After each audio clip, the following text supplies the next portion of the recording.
तो band pass signal का energy spectrum किस तरह का होगा?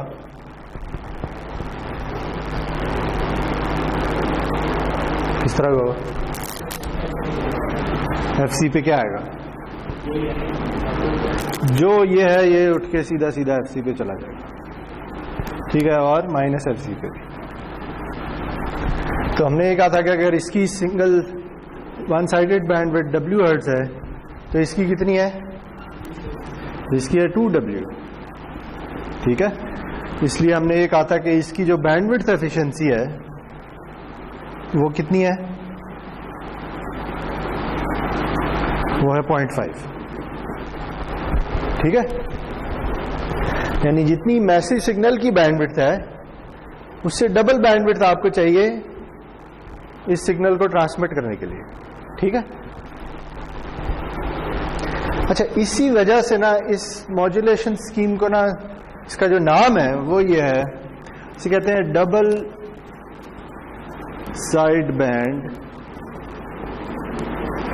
एम्पलीट्यूड मॉड्यूलेशन, ठीक है जी। इन शॉर्ट इसे कहते हैं DSBAM। ये नाम हमने एक्सप्लिसिटली पिछली दफा नहीं पढ़ा था, ये एक चीज रह गई थी। इसे कहते हैं डबल साइड बैंड। यार डबल साइड बैंड क्यों कहते हैं? डबल साइड बैंड इसलिए कहते हैं, देखें जी कि ये जो मैसेज सिग्नल है ये चूंकि रियल है तो इसमें जो इंफॉर्मेशन पॉजिटिव फ्रीक्वेंसीज पे पड़ी हुई है वही इंफॉर्मेशन नेगेटिव फ्रीक्वेंसीज पे भी पड़ी हुई है, ठीक है। क्यों? क्योंकि रियल सिग्नल का जो फोरियर ट्रांसफॉर्म होता है वो कॉन्जुगेट सिमेट्रिक होता है, ठीक। अब जब हम इसे मॉड्यूलेट करते हैं तो हम सिर्फ ये वाला पार्ट नहीं, हम पूरा का पूरा मैसेज सिग्नल उठा के इधर ले जाते हैं, ठीक है। हालांकि असल में हमें क्या चाहिए? हमें सिर्फ ये वाला बैंड चाहिए। अगर हम सिर्फ पॉजिटिव फ्रीक्वेंसीज में जो इंफॉर्मेशन पड़ी है सिर्फ उसे ट्रांसमिट कर दें, नेगेटिव को ना भी करें, तब भी हमारा काम चल सकता है, क्योंकि हमें पता है कि नेगेटिव पे क्या है, ठीक। तो इस मॉड्यूलेशन स्कीम ने क्या किया है? इसने ये किया है कि आपको जितनी फ्रीक्वेंसी बैंड जितना चाहिए उससे डबल यूज कर दिया, ठीक, क्योंकि ये पॉजिटिव और नेगेटिव दोनों फ्रीक्वेंसीज को उठा के इधर ले, ठीक है। इसलिए इसे डबल साइड बैंड मॉड्यूलेशन कहते हैं, समझे? तो अगर मैं किसी तरीके से जो सिग्नल ट्रांसमिट कर रहा हूं वो ये कर दूं,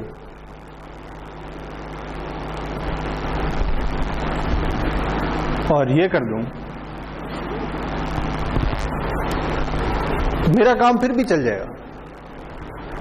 क्यों? क्योंकि मुझे पता है रिसीव साइड पे मैं इसे जब वापस इधर लेके आऊंगा ना, तो इसका अगर मैं रियल पार्ट ले लूं तो ये खुद ही कॉन्जुगेट सिमेट्रिक हो जाएगा, ठीक। तो ऐसी मॉड्यूलेशन को क्या कहेंगे आपके ख्याल में? ये सिंगल साइड बैंड है, ठीक है। तो ये जो मॉड्यूलेशन की अभी ड्रॉ किया है ये हमें नहीं पता कि ये कैसे जनरेट करना है, कैसे उस साइड को खत्म करना है, अभी आगे जाके पढ़ेंगे। लेकिन जैसे वो डबल साइड बैंड है तो ये सिंगल साइड बैंड होगी। इसका फायदा क्या होगा सिंगल साइड बैंड का? इसकी बैंडविड्थ, ट्रांसमिशन बैंडविड्थ कम होगी, या दूसरे अल्फाज में इसकी स्पेक्ट्रल एफिशिएंसी ज्यादा होगी डबल साइड बैंड, ठीक है। तो ये नाम समझ आ गया, DSBAM नाम क्यों है? नाम ही काफी। अच्छा जी, अब हमने इसका डीमॉड्यूलेटर भी पढ़ लिया है। जो हमने इसका डीमॉड्यूलेटर पढ़ा था वो क्या था? कोहेरेंट डीमॉड्यूलेटर था या नॉन कोहेरेंट था? याद है किसी को?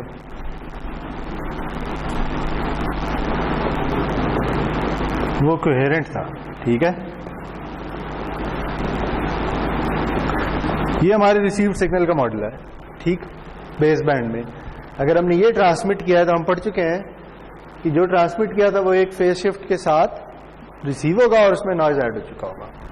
तो हम ये कहते हैं कि अच्छा अगर ये रिसीव हो रहा है और हमें 5P पता है तो हम 5P के इफेक्ट को खत्म कर देते हैं, ठीक है जी।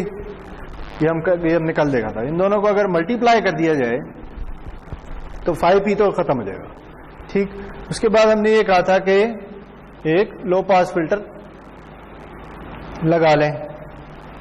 ये शायद पहले हमने कहा था कि इसका रियल पार्ट ले लें और फिर लो पास फिल्टर लगा लें, तो आपके पास मैसेज सिग्नल का एस्टीमेट आ जाएगा। ठीक है, ये हमने पढ़ा था डीमॉड्यूलेटर कल, और इसमें जैसे कि नजर आ रहा है कि हमें 5p की वैल्यू चाहिए, तो हमने ये अज्यूम किया था कि इस डीमॉड्यूलेटर को 5p पता है, और इसी वजह से ये डीमॉड्यूलेटर कोहेरेंट डीमॉड्यूलेटर। ठीक, अच्छा, अब जो चीज रह गई थी वो ये थी कि ये 5p कैसे पता चलाना है, रिसीवर को कैसे पता चलेगा कि 5p की वैल्यू क्या है। ठीक है जी, तो जो काम अभी करना है वो ये है एस्टिमेशन ऑफ 5p। ये 5p कैसे एस्टिमेट किया जाए। ठीक है, या फेज कैसे एस्टिमेट किया जाए। 5p बेसिकली एक फेज है, फेज वैल्यू है। देखिए 5p या फेज एस्टिमेट करने के ना डिफरेंट तरीके हो सकते हैं। ठीक, आप रिसीव्ड सिग्नल पे कुछ प्रोसेसिंग अप्लाई करके उससे भी 5p निकाल सकते हैं, और आप सिग्नल भी ऐसा ट्रांसमिट कर सकते हैं कि जिससे खुद ब खुद 5p निकल आए। देखें फॉर एग्जांपल, अगर मैं सिर्फ ये ट्रांसमिट करता हूं, ठीक है, ये क्या, ये कैरियर सिग्नल है हमारा। ठीक, वैसे तो हम क्या करते हैं, इस कैरियर सिग्नल को mt से मल्टीप्लाई करते हैं एम्पलीट्यूड मॉड्यूलेशन में। ठीक है, साथ कोई कांस्टेंट लगा देते हैं। अगर मैं सिंपल एक कैरियर सिग्नल ट्रांसमिट कर दूं, ठीक है, तो रिसीवर पे मुझे क्या मिलेगा।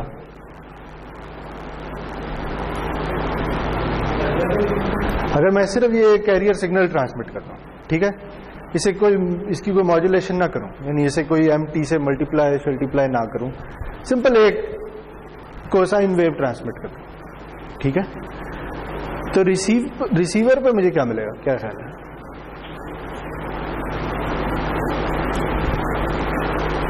कोई आइडिया है। देखिए ना, जब ये चैनल में से गुजरेगी, ठीक है जी, तो इसमें एक टाइम शिफ्ट आ जाएगा जैसे हम पढ़ चुके हैं। ठीक है, और इसी टाइम शिफ्ट से वो फेज भी आएगा, याद है ना, यही वैल्यू है। तो ये आ जाएगा जी cosine of 2π fct minus 5p। ठीक है, क्योंकि ये इससे मल्टीप्लाई करें तो ये 5p बन जाता था। सही है। अब जब हम याद रखिए ये बैंड पास सिग्नल है, ये fc के अराउंड है, वो अलग बात है कि इसमें कोई मॉड्यूलेशन नहीं है, सिंपल एक टोन ट्रांसमिट हो रही है। ठीक है, अब जब हम इसे वापस बेस बैंड में कन्वर्ट करेंगे तो ये वाला पार्ट तो खत्म हो जाएगा, ऐसे ही है ना, ये fc से उठ के वापस 0 पे आ जाएगी, लेकिन ये वैसे का वैसे ही रहेगा, क्योंकि ये हमें तो नहीं पता कि रिसीवर पे क्या है। रिसीवर पे हम क्या करेंगे, याद है, रिसीवर पे बैंड पास से बेस बैंड के लिए क्या करते होते हैं, इसे वापस इससे मल्टीप्लाई करते होते हैं। वापस मल्टीप्लाई करेंगे तो कोसाइन इंटू कोसाइन, इनके दो टर्म्स आएंगी, एक के फेज ऐड हो रहे होंगे, एक के फेज सब्ट्रैक्ट हो रहे होंगे, याद है। तो जब हम मल्टीप्लाई करेंगे ना तो एक आ जाएगी 4π fct माइनस 5p, कोई इस तरह की टर्म आ जाएगी, और एक आ जाएगी कोसाइन ऑफ 5p की टर्म। इस पे आप लो पास फिल्टर अप्लाई कर दें, ये खत्म हो जाएगा, क्योंकि ये 2fc पे पड़ा हुआ है, पीछे ये रह जाएगा। देखें, अगर आपने ट्रांसमिट ये किया है सिंपल एक टोन और आपको मिल ये रहा है, तो अगर आपको पता है कि ये मिल रहा है तो इसमें से आप बड़ी आसानी से 5p निकाल सकते हैं। ठीक है, ठीक है ना, सिर्फ ये चीज मिल रही है, इसका इनवर्स कोसाइन ले लें तो 5p मिल जाएगा। ठीक है जी, इस स्कीम को कहते हैं, ये स्कीम मैंने बहुत ही तेजी से गुजार दी है इसलिए कि ये हम बाद में दोबारा पढ़ेंगे, लेकिन इसे कहते हैं ट्रांसमिटेड रेफरेंस। कि आप क्या करें, आप अपने सिग्नल को मॉड्यूलेट तो करके भेज ही रहे हैं, साथ कोई एक टोन ट्रांसमिट करना शुरू करते हैं। ठीक है, उस टोन को हम कह रहे हैं ये रेफरेंस सिग्नल है। रेफरेंस ऐसे को कहते हैं जिसका आपको रिसीवर साइड पे पता हो। ठीक है, तो हम क्या करते हैं, हम एक नॉन सिग्नल ट्रांसमिट कर देते हैं, जब वो रिसीव होगा तो इसमें एक फेज शिफ्ट आ जाएगा, और उस फेज शिफ्ट की वैल्यू सिर्फ और सिर्फ 5p पे डिपेंड कर रही होगी, तो हम उससे 5p निकाल सकते हैं। तो इस स्कीम को कहते हैं ट्रांसमिटेड रेफरेंस।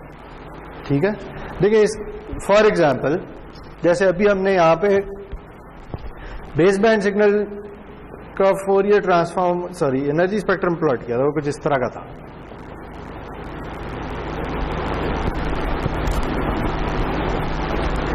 ऐसे ही है, ये भी प्लॉट किया था ना, याद है? ये क्या है? ये GXC ऑफ F है, ये बेस बैंड सिग्नल का ये बैंड पास सिग्नल का एनर्जी स्पेक्ट्रम है। ठीक है, अच्छा देखें अब इधर क्या हो रहा है, ये सिग्नल जो मैंने ड्रॉ किया है ये कुछ इस किस्म का है, ये मैसेज सिग्नल कुछ इस किस्म का है कि यहां पे कोई इंफॉर्मेशन नहीं पड़ी हुई, ऐसे ही ना, यहां पे वैल्यू 0 है। ठीक, तो जहां पे वैल्यू 0 है वहां पे अगर आप ये टोन ट्रांसमिट करना शुरू कर दें तो यहां पे एक अलग से एक चीज आ जाएगी, और इस टोन को आप यूज कर सकते हैं 5p के रिसीव करने के लिए। या अगर आपका सिग्नल ऐसा नहीं है, अगर आपका सिग्नल कुछ इस किस्म का है, फॉर एग्जांपल इस किस्म का है कि जिस पे यहां पे जगह ही नहीं है, तो फिर आप साथ किसी और फ्रीक्वेंसी पे टोन ट्रांसमिट करते हैं। ठीक है, ये फ्रीक्वेंसी रिसीवर को पता होगी, जब पता होगी तो वो यही काम करेगा और 5p निकाल लेगा। ठीक है, मकसद ये है इस स्कीम का कि आप किसी एक खास फ्रीक्वेंसी पे एक कोसाइन या साइन ट्रांसमिट करना शुरू कर दें। उस खास फ्रीक्वेंसी को जब आप रिसीवर पे रिसीव करेंगे तो उसमें सिर्फ फेज शिफ्ट आएगी, क्योंकि उसमें मैसेज सिग्नल तो है ही नहीं, तो मैसेज सिग्नल वाला पार्ट तो उसमें आएगा ही नहीं, तो बाकी जो चीज बच जाएगी वो 5p होगा। उस 5p वाली टर्म से आप 5p को एस्टिमेट कर सकते हैं। ठीक है, ये स्कीम इसे कहते हैं ट्रांसमिटेड रेफरेंस। ये अब आगे चलेंगे तो ये दोबारा आएगी, इसलिए अगर ये समझ नहीं आई कोई बहुत ज्यादा तो कोई घबराने की जरूरत नहीं है। सिर्फ मकसद ये था कि आपको बताया जाए कि इस तरह से भी 5p एस्टिमेट किया जा सकता है। इसका एक नुकसान है, इसका नुकसान क्या है? इसका नुकसान यह है कि आपको एक एडिशनल सिग्नल ट्रांसमिट करना पड़ रहा है, मैसेज सिग्नल के अलावा अलहदा से ये भी ट्रांसमिट करना पड़ रहा है, तो कुछ पावर इसे ट्रांसमिट करने में भी लगेगी और वो पावर जाया हो रही है। क्यों? क्योंकि वो मैसेज सिग्नल को कि SNR को बेहतर बनाने में कोई किरदार अदा नहीं करती, वो तो 5p को एस्टिमेट करने के लिए यूज होती है। ठीक है, तो इसलिए ये जो ट्रांसमिटेड रेफरेंस स्कीम्स है ना, इनकी बजाय हमारी कोशिश ये होती है कि हम रिसीव सिग्नल के अंदर से ही किसी तरीके से 5p को एस्टिमेट करने की कोशिश करें। ठीक है, तो हमारा रिसीव सिग्नल क्या है जी? हमारा रिसीव सिग्नल यह है। ठीक, इसमें अगर मैं XZT की वैल्यू डाल दूं तो ये क्या बनेगा? ये बनेगा ACMT e⁻j5p प्लस नॉइस। ठीक है, अब मुझे ये बताएं कि ये जो टर्म है AC×MT, ये रियल है या कॉम्प्लेक्स है? ये रियल है, क्योंकि हमारा मैसेज सिग्नल भी रियल है और ये खुद से एक गेन है। ठीक है, तो ये सारा का सारा तो रियल है। ठीक, कल हमने जैसे कहा था कि अगर मैं एक मैसेज सिग्नल ड्रॉ करूं जैसे कि जिस तरह का, ठीक है, ये अगर m(t) है तो ये रियल, लेकिन इसकी वैल्यू पॉजिटिव भी हो सकती है और नेगेटिव भी हो सकती है। इसका क्या मतलब है कि इसका फेज क्या होगा? अगर ये पॉजिटिव है तो इसका फेज 0 होगा, और अगर ये नेगेटिव है तो इसका फेज पाई होगा। ये याद है, कल भी कहा था, ये कल कैलकुलेट किया था। लेकिन अगर आप ये कॉम्प्लेक्स प्लेन ले लें, इसमें जो रियल नंबर है वो कहां लाई करेंगे? इस रियल लाइन पे या रियल एक्सिस पे। अगर वो नंबर सारे के सारे पॉजिटिव हैं तो वो सारे के सारे ओरिजिन से राइट साइड पे लाई करेंगे, लेकिन अगर उसमें पॉजिटिव और नेगेटिव दोनों नंबर हैं तो फिर वो दोनों साइडों पे लाई करेंगे। इनमें वो सारे नंबर जो इस तरफ हैं उनका एंगल क्या है? 0, और वो जो सारे नंबर इस तरफ है उनका क्या एंगल है? पाई या 180 डिग्री। ठीक, तो जब मैसेज सिग्नल की वैल्यू पॉजिटिव होती है तो उसका एंगल 0 होता है, और जब उसकी वैल्यू नेगेटिव होती है तो उसका एंगल पाई होता है। ठीक है, तो मैं ये भी तो लिख सकता हूं कि मैं जो सिग्नल ट्रांसमिट कर रहा हूं ना, उसे मैं अगर पोलर फॉर्म में लिखना चाहूं तो या तो वो ये होता है और या फिर ये होता है। क्या ख्याल है? मैंने क्या किया, मैंने एब्सोल्यूट वैल्यू ले ली है, ठीक, और साथ एंगल रख दिया। अगर ये वैल्यू पॉजिटिव थी, अगर एमटी की वैल्यू पॉजिटिव थी तो ये वाली टर्म आएगी, और अगर नेगेटिव थी तो ये वैल्यू आएगी। ठीक, क्योंकि इसमें मैंने ये पाए खुद से ऐड कर दिया। ये समझ आई? इसका क्या मतलब है? अगर ये समझ आ गया, अब ये देखें, ये पूरी टर्म देखें। ठीक है, इस पूरी टर्म का फेज क्या होगा? अगर एमटी पॉजिटिव है तो इसका फेज होगा phi p, और अगर एमटी नेगेटिव है तो इसका फेज होगा पाई प्लस phi p। ठीक है, ये बात समझ आ गई? क्या कह रहे हैं? फेज ऐड हो जाएंगे, एग्जैक्टली, ये पाई इसके साथ मल्टीप्लाई होकर ऐड हो जाएगा। ठीक है जी, तो हमने ये ऑब्जर्व किया है कि when mt is greater than 0, phase of yzt equals phi p। ये एंगल का सिंबल है। ठीक है, and when mt is less than 0, तो जो yzt का एंगल है वो है पाई प्लस phi p। ठीक हो गया? याद रखें, phi p की कोई भी वैल्यू हो सकती है, ये अभी हमें नहीं पता, यही तो एस्टिमेट करनी है। ठीक है,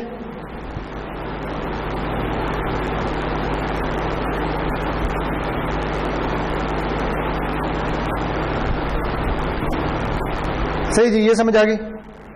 अच्छा, अब देखें, अभी भी मसला है। अभी तो हमने सिर्फ ये ऑब्जर्व किया है कि ये हो रहा है, हमने phi p निकालना है। ठीक, लेकिन रिसीवर पे हमें यह नहीं पता कि एमटी ने कब पॉजिटिव होना और कब नेगेटिव होना है, क्योंकि एमटी तो अभी हमें पता ही नहीं है। ठीक, तो हमें यह नहीं पता कि कब phi p आ रहा है और कब पाई प्लस phi p आ रहा है। लेकिन अगर हम किसी तरीके से इस पाई प्लस phi p में से इसकी कंट्रीब्यूशन को किसी तरीके से खत्म कर लें, ठीक है, किसी तरीके से खत्म कर लें, तो फिर दोनों तरफ phi p हो जाएगा। ठीक है, देखिए इसका क्या तरीका है, ये मैं क्या कह रहा हूं, इसका तरीका ये है, देखें, अगर मैं yzt, ये जो yzt आ रहा है,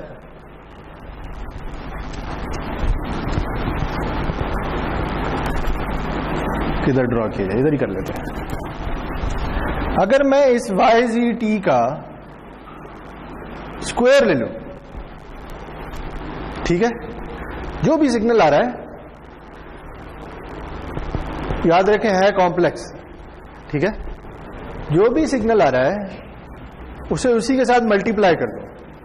ठीक है जी, तो फिर क्या होगा इधर, क्या ख्याल है? जो रिसीव्ड सिग्नल आ रहा है, वैसे सिग्नल तो हमें नहीं पता ना, हमें तो ये मिल रहा है रिसीवर साइड पे, ठीक है, जो रिसीव्ड बेस बैंड सिग्नल है उसका स्क्वायर ले लो, तो बताएं जी y स्क्वायर zt क्या बनेगा? इधर से देख के बताएं। बनेगा ac square m square t into e की पावर j2 phi p। ठीक है, देखें इसका फायदा क्या हुआ है? इसका फायदा ये हुआ है कि अब m ऑफ t का जो स्क्वायर है वो हमेशा पॉजिटिव होगा। ठीक है, तो वो जो मैंने कॉम्प्लेक्स प्लेन ड्रॉ किया था,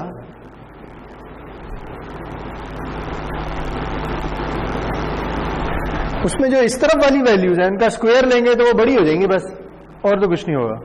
और जो इस तरफ वाली वैल्यूज हैं उनका जब स्क्वायर लेंगे तो वो पाई से और रोटेट होकर इधर आ जाएंगी और वो भी बड़ी हो जाएंगी। ठीक है, तो क्या होगा, अब क्या होगा कि जब mt ग्रेटर देन 0 है तो y स्क्वायर का क्या एंगल होगा, 2πp। और जब mt लेस देन 0 है तो y स्क्वायर का क्या एंगल होगा, 2π + 2πp। ठीक है, लेकिन 2π क्या है, 2π बेसिकली 0 ही है, ऐसे ही है ना। 2π की रोटेशन का मतलब है कि आप वापस इधर आ गए, तो ये भी 2πp बन जाएगा। देखिए अब मामला आसान हो गया। अब आप क्या करेंगे, आप स्क्वायर लें, स्क्वायर लेने के बाद ये चीज आ रही है, इसमें जो भी एंगल कंट्रीब्यूट हो रहा है वो इसकी वजह से हो रहा है। ठीक है, तो आप क्या करें, इसका एंगल ले लें।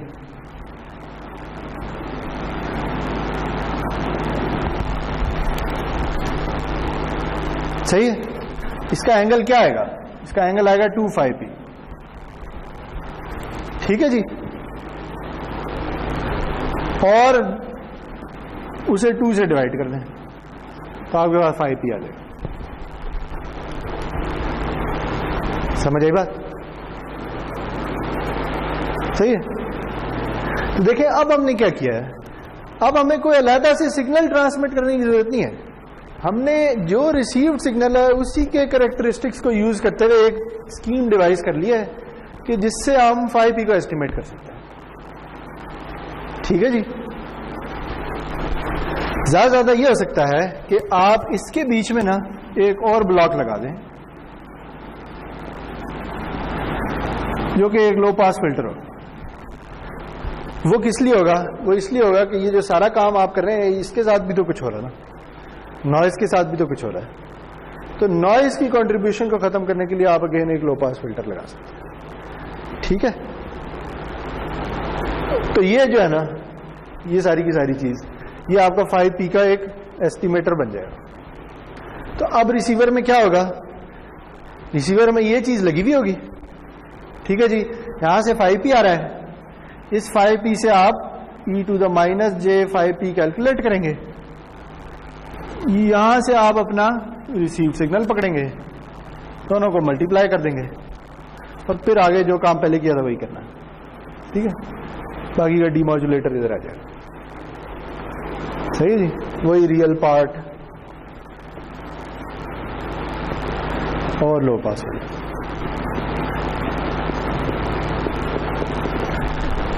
सही है, तो टोटल रिसीवर जो DSB-AM का होगा वो कुछ इस तरह का होगा। ये है अभी भी कोहेरेंट डीमॉड्यूलेटर, सही है, लेकिन कोहेरेंट डीमॉड्यूलेटर को जो 5p चाहिए वो हम खुद कैलकुलेट कर रहे हैं रिसीवर साइड। ठीक है,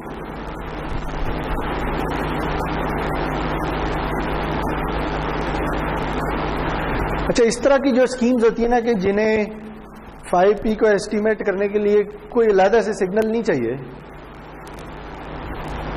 उन्हें मुख्तलिफ नाम देते होते हैं। उन्हें ब्लाइंड एस्टिमेशन भी कहते हैं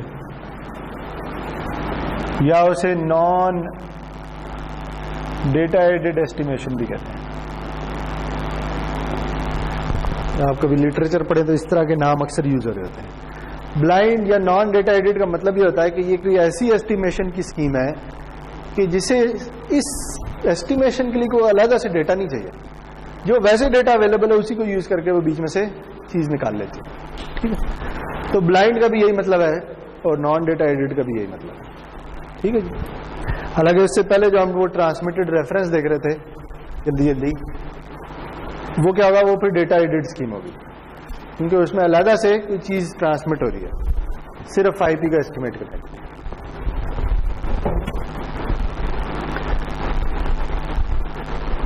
सही है जी, ये हो गया, आगे चलें।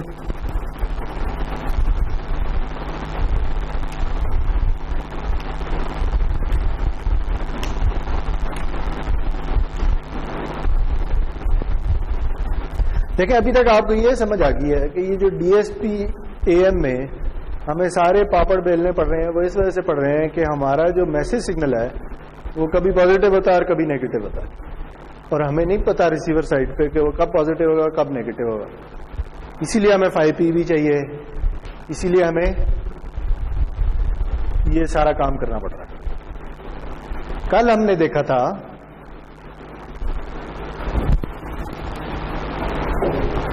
क्या देखा था, जाते जाते हमने एक चीज देखी थी, वो ये थी कि ये रिसीव्ड सिग्नल है जी, ठीक है। अगर मैं किसी तरीके से ये इंश्योर कर दूं कि ये जो m(t) है, अगर कोई मुझे कोई ऐसा इंफॉर्मेशन सिग्नल दे दे कि जो हमेशा ही पॉजिटिव रहता है, ठीक है, यानी मुझे पहले से पता है कि m(t) की वैल्यू नेगेटिव हो ही नहीं सकती, तो फिर मामलात बहुत ही आसान हो जाएंगे, ठीक है। क्यों? अगर मैं इस इक्वेशन में आपको यह बता दूं कि m(t) हमेशा पॉजिटिव रहता है, ठीक है, और आपने इस रिसीव्ड सिग्नल में से m(t) को रिकवर करना है, तो फिर आप क्या करेंगे? क्या ख्याल है? ये कल हमने देखा था, आखिरी चीज यही देखी थी। सवाल यह है, देखें अभी ये जो DSP AM है इसमें हमें 5P क्यों चाहिए? 5P इसलिए चाहिए कि m(t) कभी पॉजिटिव होता है कभी नेगेटिव होता है, ठीक है। जब नेगेटिव होता है तो इस 5P में एक पाई ऐड हो जाता है, ऐसे ही है ना।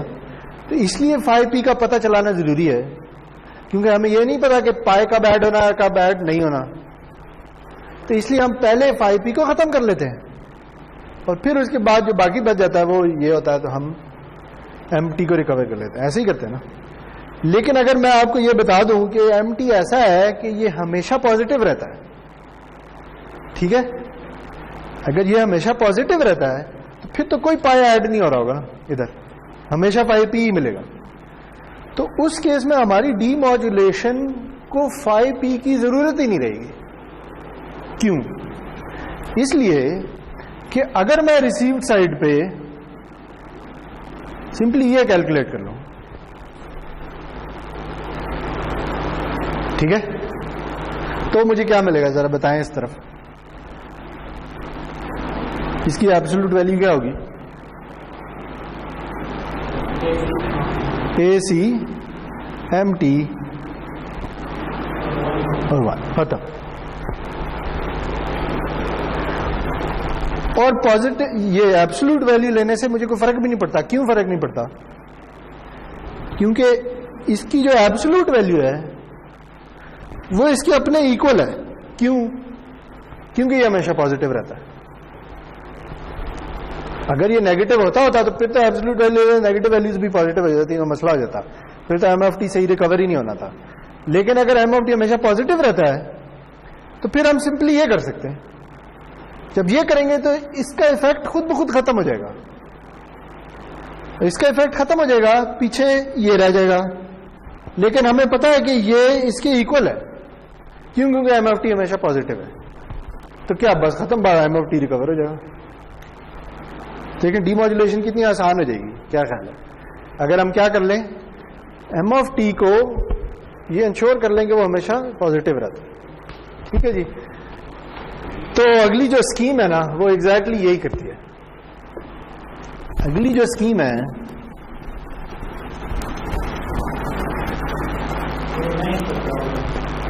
नॉइज का भी देखेंगे। नॉइज का तो कुछ नहीं कर सकते हम। अच्छा जी, जो अगली स्कीम है उसका नाम है large carrier AM, in short इसे कहते हैं LCAM।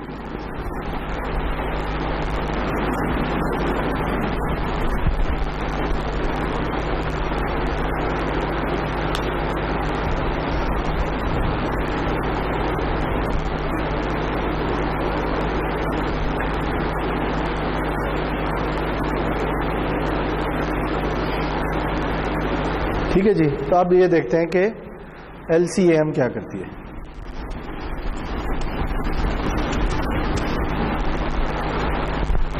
बल्कि मैं ऐसा करता हूं, इसे चलें, इसे मिटाने दें मुझे।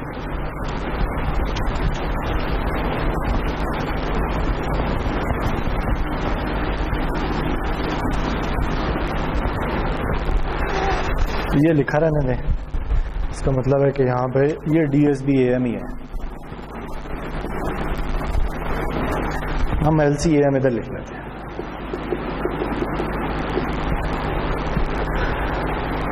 अच्छा जी, LC-AM क्या करती है? देखिए जी, अगर आपको कुछ इस तरह का मैसेज सिग्नल मिल रहा है जैसे हमने ड्रॉ किया था,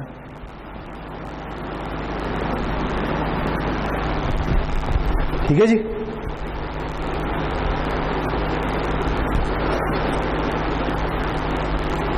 और आपको पता है कि ये जो मैक्सिमम वैल्यू है ना, से ये 2 है, ठीक है, और मिनिमम वैल्यू ज्यादा -2 हो सकती है, इससे ज्यादा बड़ी नहीं हो सकती, ठीक है। यानी दूसरे अल्फाज में आपका जो सिग्नल है ना, वो हमेशा प्लस और -2 के बीच में रहता है, ठीक है, और ये आप प्रिडिक्ट कर सकते हैं। देखना, जैसे आप किसी माइक में बोल रहे हैं और वो वॉइस सिग्नल आप ट्रांसमिट करना चाहते हैं, तो आपको पता होता है कि माइक जो है उसकी ज्यादा वोल्टेज क्या हो सकती है। किसी अगर आप उससे ज्यादा ऊंचा बोलना शुरू कर देंगे तो वो वोल्टेज सैचुरेट हो जाएगी, उससे ज्यादा नहीं होगी, ठीक है। इसलिए आपको इन लिमिट्स का यूजुअली पता होता है कि ये +2 -2 है या जो भी है, हमने तो वैसे ही +2 -2 एग्जाम्पल ले ली, ठीक है जी। तो आपको पता है कि ये जो MFT है ये ज्यादा और कम से कम क्या हो सकता है, ठीक है। तो अगर मुझे ये सिग्नल मिल रहा है तो मैं कुछ इस तरह करता हूं कि इस सिग्नल को मॉडिफाई करता हूं इस तरह से कि ये सारा का सारा उठ के 0 से ऊपर चला जाए, ठीक है। क्या ख्याल है, कैसे करेंगे?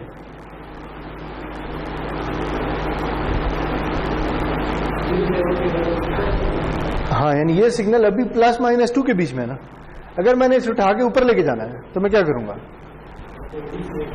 इसमें कोई DC ऐड कर देंगे, ठीक है। इस केस में अगर इसमें हम +2 ऐड कर दें तो हमें पक्का पता होगा कि ये सिग्नल हमेशा पॉजिटिव हो जाएगा, ठीक है। तो हम एग्जैक्टली यही करते हैं LC-AM में। अगर हमें सिग्नल मिल रहा है MFT, ठीक है, हम इसे मल्टीप्लाई करते हैं किसी नंबर A के साथ, ठीक है। ये A ऐसा नंबर होता है कि ये जो सिग्नल है ना, ये 1 और -1 के बीच में आ जाए, ठीक है। जैसे फॉर एग्जांपल इस केस में मैं MFT को अगर 0.5 से मल्टीप्लाई कर दूं या 1/2 से मल्टीप्लाई कर दूं तो क्या होगा, ये सारा का सारा स्केल होके +-1 के बीच में आ जाएगा। तो अगर वो आ जाए तो फिर उसमें 1 ऐड कर दूं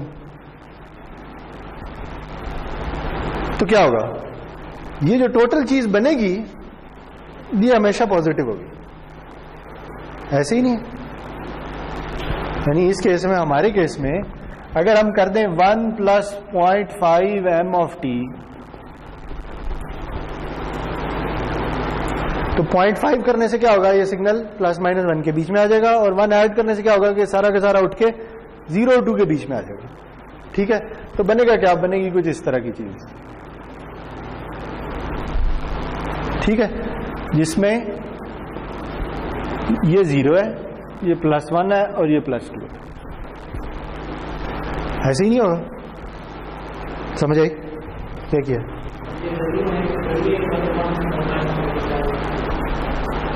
और यानी ये इसलिए है ना कि ये वैल्यू कुछ भी हो सकती है। अगर ये +-3 होती तो आपको 3 ऐड करना पड़ता, तो बजाय हम इस नंबर को चेंज करने के हम इसे स्केल कर लेते हैं और फिर 1 ऐड कर लेते हैं। जिस तरह मर्जी लिख लें, कोई फर्क नहीं पड़ता। हाँ, यानी आप सिंपली इसकी जगह ये भी लिख सकते हैं MFT +2, ये भी ठीक है। स्केलिंग देखे ना, ये स्केलिंग इसलिए हो रही है कि ऐड क्या कर रहे हैं 1, तो 1 ऐड करने से पहले जरूरी है कि ये वाली चीज +-1 के बीच में हो, तभी 1 ऐड करेंगे तो सारी की सारी पॉजिटिव होगी, इसलिए 1 ऐड। तो चाहे इस तरह लिख लें चाहे इस तरह लिख लें, एक ही बात है, ठीक है ना। इसे भी मैं उस तरह से लिख सकता हूं, एक ही बात है, दोनों एक ही चीज है, ठीक है।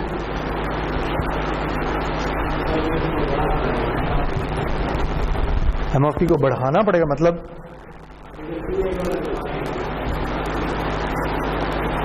नहीं ना, लेकिन इधर ये 0.5 मल्टीप्लाई भी तो हो रहा ना, ऐसे ही नहीं। दूसरा इसका फायदा क्या है, इसका फायदा यह है कि जब आप ये काम करेंगे ना तो आपको पता होगा कि सिग्नल की वैल्यू बस 0 से 2 के दरमियान में ही हो सकती है, इससे ऊपर नहीं जा सकती। लेकिन इधर आपकी सिग्नल की वैल्यू हर दफा चेंज होती रहेगी डिपेंडिंग ऑन कि ये सिग्नल कितना बड़ा है। बात समझ आई? देखिए अगर ये सिग्नल +-3 होता, ठीक है, और आप इसमें 3 ऐड करते तो कहां से कहां तक चला जाता, 0 से 6 तक। लेकिन अगर आप ये काम करेंगे तो वो फिर भी 0 और 2 के बीच में ही रहेगा, ठीक है। तो ये इसलिए प्रेफरेबल है कि इससे ये काम करने के बाद आपको इस रेंज के बारे में फिक्र करने की जरूरत नहीं है, ये रेंज हमेशा यही रहेगी, ठीक है। वरना ये भी कर सकते हैं, कोई ऐसा मसला नहीं है, ठीक है जी। देखिए ना, वो फर्क ये पड़ेगा कि इसके साथ ना आप ये भी लगाएंगे तो फिर पावर चेंज हो जाएगी उसकी। अगर वो 0 से 6 के बीच में चला गया तो इसकी पावर चेंज हो जाएगी। अगर वो हमेशा 0 से 2 के दरमियान है फिर आप इसके थ्रू उसकी पावर कंट्रोल कर सकते हैं ना। लेकिन अगर यही चेंज हो रहा है तो फिर आपको इन दोनों को ट्यून करना पड़ेगा, ठीक है। तो जी ये जो मॉड्यूलेशन स्कीम है ये बेस बैंड सिग्नल अपना कुछ इस तरह से बनाती है।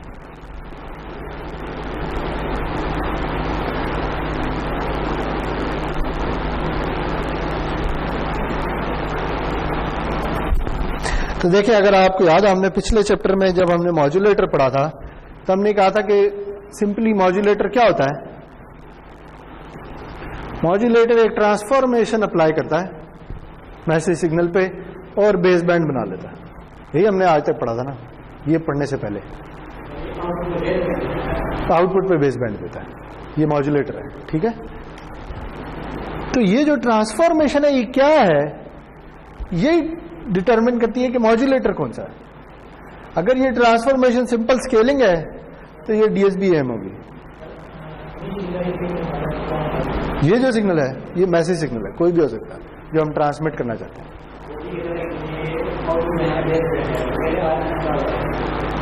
ये क्या है, ये इंफॉर्मेशन सिग्नल है। नहीं, ये हमेशा बेस बैंड में होगा, यानी ये हमेशा 0 के अराउंड सेंटर्ड होगा, ठीक है। मेरी बात, हाँ हाँ देखें, हाँ सही है, सही सही। देखें कुछ लोग जो है ना, ये थोड़ी सी कंफ्यूजिंग टर्मिनोलॉजी इसलिए है,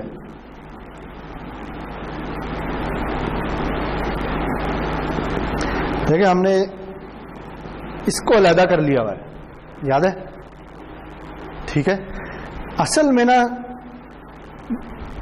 कुछ लोग इस पूरी चीज को मॉड्यूलेटर कहते हैं या मॉड्यूलेशन कहते हैं, ठीक है। हमने क्या किया है कि इस पार्ट को अलग कर लिया है और हमने कहा है कि ये हमें बेस बैंड सिग्नल दे रहा है।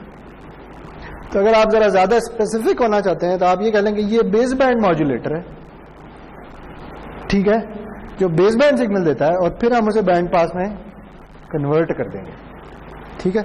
लेकिन यूजुअली लोग जिस चीज को मॉड्यूलेशन कहते हैं ना, मॉड्यूलेशन असल में किसे कहते हैं, असल में कहते हैं कि वही जो उधर हो रहा था। असल में मॉड्यूलेशन ये होती है कि आप किसी कैरियर सिग्नल को मैसेज सिग्नल की बुनियाद पे चेंज करना शुरू कर दें, जैसे हम इसका एम्पलीट्यूड चेंज कर रहे हैं, इसे मॉड्यूलेशन कहते हैं, ठीक है। समझिए बात। लेकिन ये जो काम हमने किया ना, ये हमने अपना एनालिसिस सादा करने के लिए किया, तो हम इसे मॉड्यूलेटर कह देते हैं। तो ये टर्म जो है ना, ये दोनों चीजों के लिए यूज होती है। हम यानी कोई बंदा ये भी कहेगा कि अच्छा इधर क्या हो रहा है, इधर ये हो रहा है जी कैरियर सिग्नल मॉड्यूलेटर, ठीक है, इसे भी हम ऐसे ही बोलेंगे। हम क्या कहेंगे, ये कैरियर सिग्नल है जिसे हम मॉड्यूलेट कर रहे हैं, किससे, एक मैसेज सिग्नल से, ठीक है, और हमें मिल रहा क्या है, एक बैंड पास सिग्नल, सही जी। लेकिन इधर भी हम यही कहेंगे कि ये भी एक मॉड्यूलेटर है, लेकिन अगर आप जरा स्पेसिफिक होना चाहते हैं तो आप कहते हैं ये बेस बैंड मॉड्यूलेटर, ठीक है। तो जैसे हमने कहा था जी कि ये ट्रांसफॉर्मेशन से घबराने की जरूरत नहीं है, ट्रांसफॉर्मेशन इस तरह का कोई फंक्शन ही होगा, ठीक है। ट्रांसफॉर्मेशन चेंज करेंगे तो मॉड्यूलेटर चेंज हो जाएगा।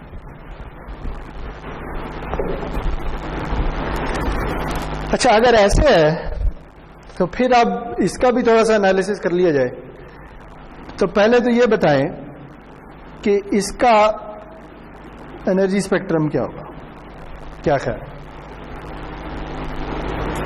देखिए, हमने टाइम में क्या किया है, हमने टाइम में जैसे आपने कहा है, हमने मैसेज सिग्नल में एक डीसी टर्म ऐड कर दिया, ठीक है। ये चूंकि कांस्टेंट वैल्यू है तो कांस्टेंट वैल्यू का हम डीसी भी कहते होते हैं, सही है जी। तो हम मैसेज सिग्नल तो ट्रांसमिट कर ही रहे हैं, साथ हम एक डीसी टर्म भी ट्रांसमिट कर रहे हैं, ठीक है। तो आप बताइए जी कि इधर क्या होगा, क्या ख्याल है? अगर मैं ऐसे अलग-अलग लिख लूं, क्या आ जाएगा? AC plus AC MT।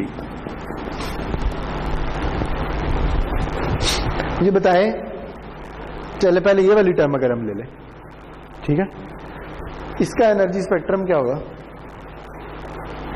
सिर्फ MT का, ये लिखा हुआ है कहीं, इस बोर्ड पे कहीं लिखा है। इसका एनर्जी स्पेक्ट्रम क्या है? ये रियल है, इसे हमने एक नाम दिया ना इसके एनर्जी स्पेक्ट्रम को, ये GMFF है, ठीक है जी। और अगर ये साथ मल्टीप्लाई हो रहे हैं तो इधर क्या आएगा? A² AC², ठीक है। अब मुझे बताएं कि इसका एनर्जी स्पेक्ट्रम क्या होगा, क्या ख्याल है? उससे पहले ये बता दें एक कांस्टेंट सिग्नल का फोरियर ट्रांसफॉर्म क्या होता है, ये हम पढ़ चुके हैं।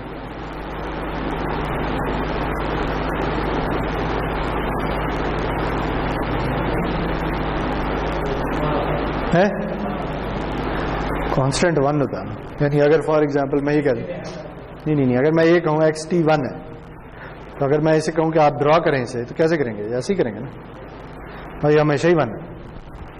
इसी तरह वो हमेशा ही AC है, तो इसका फोरियर ट्रांसफॉर्म क्या होता है?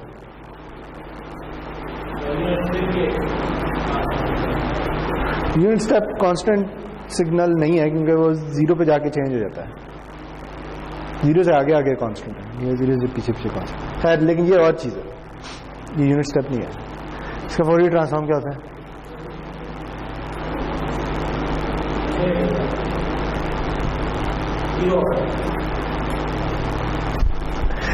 इसका फोरियर ट्रांसफॉर्म एक यूनिट इंपल्स होती है, ठीक है जी, डेल्टा ऑफ एफ, ठीक है। ये हम पढ़ चुके हैं कि अगर टाइम में कांस्टेंट सिग्नल है तो फ्रीक्वेंसी में एक इंपल्स होगी, अगर टाइम में एक इंपल्स है तो फ्रीक्वेंसी में कांस्टेंट सिग्नल होगा, ठीक है जी। तो फिर बताएं इधर क्या आएगा? इधर आएगा AC² डेल्टा एफ, ठीक है। एक इंपल्स जो 0 पे पड़ी हुई है, और चूंकि यहां पे AC है तो वहां पे AC² हो जाएगा, क्योंकि एनर्जी स्पेक्ट्रम में हम फोरियर ट्रांसफॉर्म का मैग्नीट्यूड स्क्वायर लेते होते हैं, ठीक है जी। तो ये हमारे बेस बैंड सिग्नल का एनर्जी स्पेक्ट्रम। अच्छा, अगर ऐसे है तो इसे ड्रॉ कर लेते हैं। से जो मेरा बेस बैंड सिग्नल है ना, सॉरी, जो मेरा इंफॉर्मेशन सिग्नल है, जैसे पहले हमने एक दफा ड्रॉ किया था, वो कुछ इस तरह का है, ठीक है। ये जी GM ऑफ F, और इससे ये वैल्यू है वो 1 है। तो आप बताएं कि G ऑफ F कैसा होगा, क्या ख्याल है?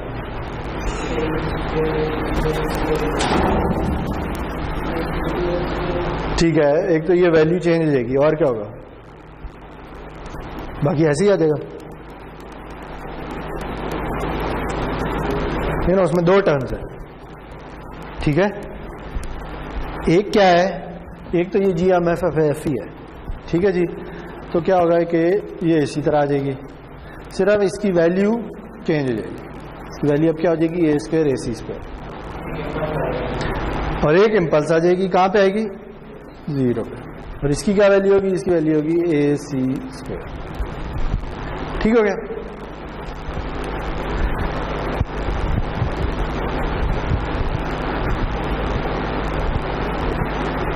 तो क्या हुआ है कि हमने मैसेज सिग्नल को ट्रांसफॉर्म करके एक बेस बैंड सिग्नल बना लिया है, जिसमें टाइम में एक एडिशनल डीसी टर्म आ रही है, फ्रीक्वेंसी में एक एडिशनल इम्पल्स आ रही है। ठीक है जी?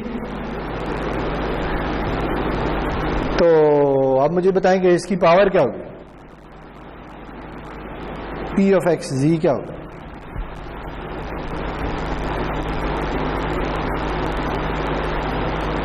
इसकी पावर हमें पता है, इसकी पावर PM है। ठीक है? तो क्या ख्याल है? देखिए वही तरीका यूज करेंगे। Limit t tends to infinity -t/2 to t/2 AC1 plus AMT magnitude square dt।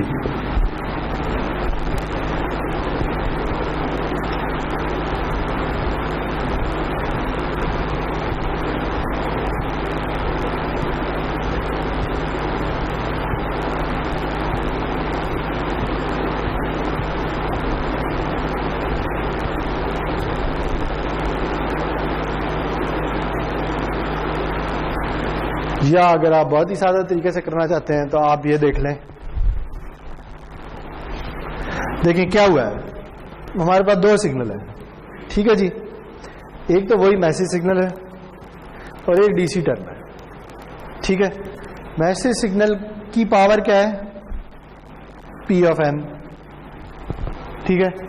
Message signal को अगर हमने स्केल कर दिया है तो उसकी पावर भी उसी तरह स्केल हो जाएगी। ठीक है? और साथ क्या आ रहा है? साथ एक डीसी टर्म आ रही है। तो ये जो डीसी टर्म है, डीसी टर्म की पावर क्या होगी? देखना, अगर कोई डीसी सिग्नल है, say for example c² dt -t/2 to t/2 1/t limit t tends to infinity. तो क्या होगा? इस c² तो सीधा बाहर आ जाएगा, ऐसे ही होगा ना। और ये इंटीग्रेशन क्या आएगी? t/2 प्लस t/2 t आ जाएगी, t कैंसिल हो जाएगा, लिमिट डाल दें कुछ भी नहीं होगा, आंसर c² ही आ जाएगा। ठीक है? तो इधर क्या आंसर आएगा? इधर AC² आ जाएगा। ठीक है? तो आपके जो बेस बैंड सिग्नल है उसकी पावर है जी AC² plus A² AC² PM।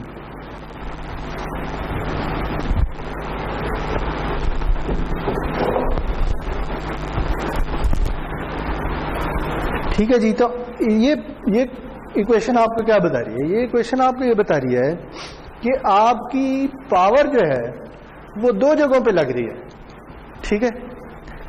एक तो वो लग रही है मैसेज सिग्नल को ट्रांसमिट करने में, वो कितनी है? वो ये वाली है। और एक लग रही है डीसी टर्म को ट्रांसमिट करने में, और वो कितनी है? वो ये AC² के इक्वल है। ठीक है? ये जो पावर लग रही है, ये क्यों लग रही है? इसका फायदा क्या है? इसका सारा फायदा यह है कि आपका मैसेज सिग्नल ट्रांसफॉर्म होकर पॉजिटिव हो गया है। जब पॉजिटिव हो जाएगा तो रिसीवर पे 5p एस्टिमेट करने की जरूरत नहीं रहेगी और हमारा डीमॉड्यूलेटर आसान हो जाएगा। ठीक? लेकिन इसका किसी भी तरीके से PM को रिकवर करने में कोई फायदा नहीं होगा। ठीक है? तो दूसरे अल्फाज में आप ये कह सकते हैं कि जो भी पावर मैसेज सिग्नल के अलावा किसी और चीज में लग रही है वो बेसिकली जाया हो रही है। ठीक है? उसे हम मैसेज सिग्नल की बेहतरी के लिए नहीं इस्तेमाल कर रहे। ठीक है? तो इसलिए हमारी कोशिश ये होगी कि ये वाली टर्म कम से कम हो और ये वाली टर्म ज्यादा, ताकि ज्यादा से ज्यादा पावर मैसेज सिग्नल को ट्रांसमिट करने में लगे, ना कि डीसी टर्म को ट्रांसमिट करने में। ठीक है? तो इसके लिए हम क्या करते हैं? हम एक रेशो निकालते हैं। रेशो क्या है जी? रेशो है message to carrier power ratio, या दूसरे अल्फाज में हम इसे कहते हैं MCPR।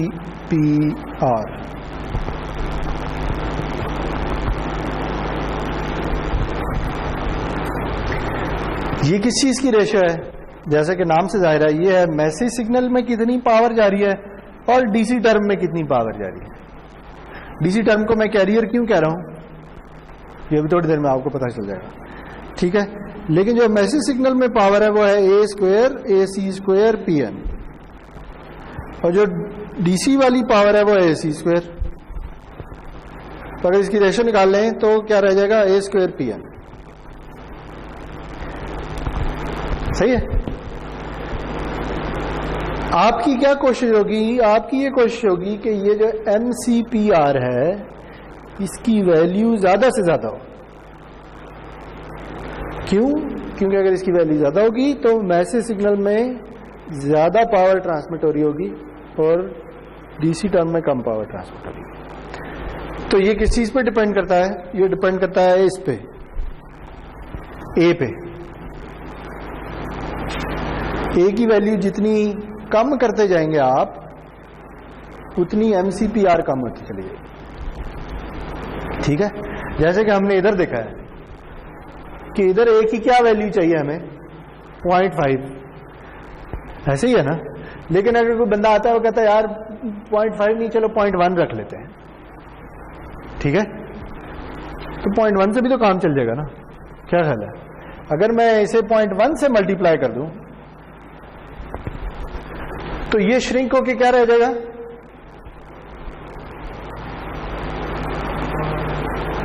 ±0.2, ठीक है। और उसमें अगर 1 ऐड कर दूं तो कहां तक चला जाएगा? वो चला जाएगा 0.8 से 1.2 तक, ऐसे ही नहीं है? यानी जब ये श्रिंक होगी ना तो ये कुछ इस तरह से बन जाएगी, ये 0 हो जाएगा, ये वैल्यू होगी 0.8, ये 1 होगी और ये 1.2 होगी, ठीक है। आपने असल में किया क्या होगा? आपने इसे छोटा कर दिया है और इसमें एक ज्यादा डीसी ऐड कर दिया, जितना रिक्वायर्ड था उससे ज्यादा ही कर दिया है, ठीक है। तो आप क्या कर रहे होंगे कि इस पार्ट के मुकाबले में अब इसकी रेशो ज्यादा होगी, ऐसे ही है ना। तो क्या होगा कि message to carrier power ratio कम हो जाएगी। तो इसलिए जब आप ए डिसाइड कर रहे हैं ना, ए की वैल्यू, तो आपकी कोशिश ये होनी चाहिए कि ए ज्यादा से ज्यादा हो, ठीक है। अगर आपको पता है कि मैसेज सिग्नल जैसे इस केस में ±2 के बीच में है, तो आप ए को 0.5 रख सकते हैं, इससे छोटी वैल्यू रखने का कोई फायदा नहीं। इससे बड़ी करेंगे तो फिर नुकसान होगा, फिर सारा का सारा सिग्नल पॉजिटिव होगा ही नहीं, ऐसे ही है ना। लेकिन अगर ए को 0.5 से कम कर दिया तो फिर कोई फायदा नहीं हो रहा, बल्कि ये MCPR उल्टा कम होती चली जा रही है। ओके,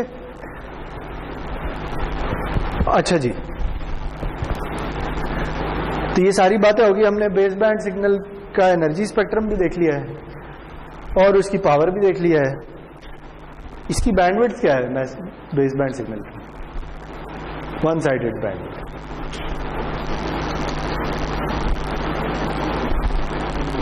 वही W है, बैंडविड्थ पे कोई फर्क नहीं पड़ा, ठीक है, क्योंकि हम W से आगे नहीं गए, हमने बल्कि 0 पे एक चीज ऐड कर दी है, तो इसकी बैंडविड्थ अभी भी वही है, ठीक है। तो इसकी जो बैंडविड्थ है वो अभी भी W हर्ट्ज है। चलें जी, अब आगे चलें। अगर हम तो इससे अगला काम हम क्या करेंगे, हम इस बेस बैंड को बैंड पास में कन्वर्ट करेंगे। लार्ज कैरियर क्यों यूज हो रही है ये अभी पता चलेगा, बैंड पास में करते हैं, वहां पे क्लियर हो जाएगा कि लार्ज कैरियर का मतलब क्या है। अच्छा जी, देखिए जी, अगर मैं इसे बैंड पास में कन्वर्ट करना चाहता हूं तो क्या ख्याल है, क्या आएगा?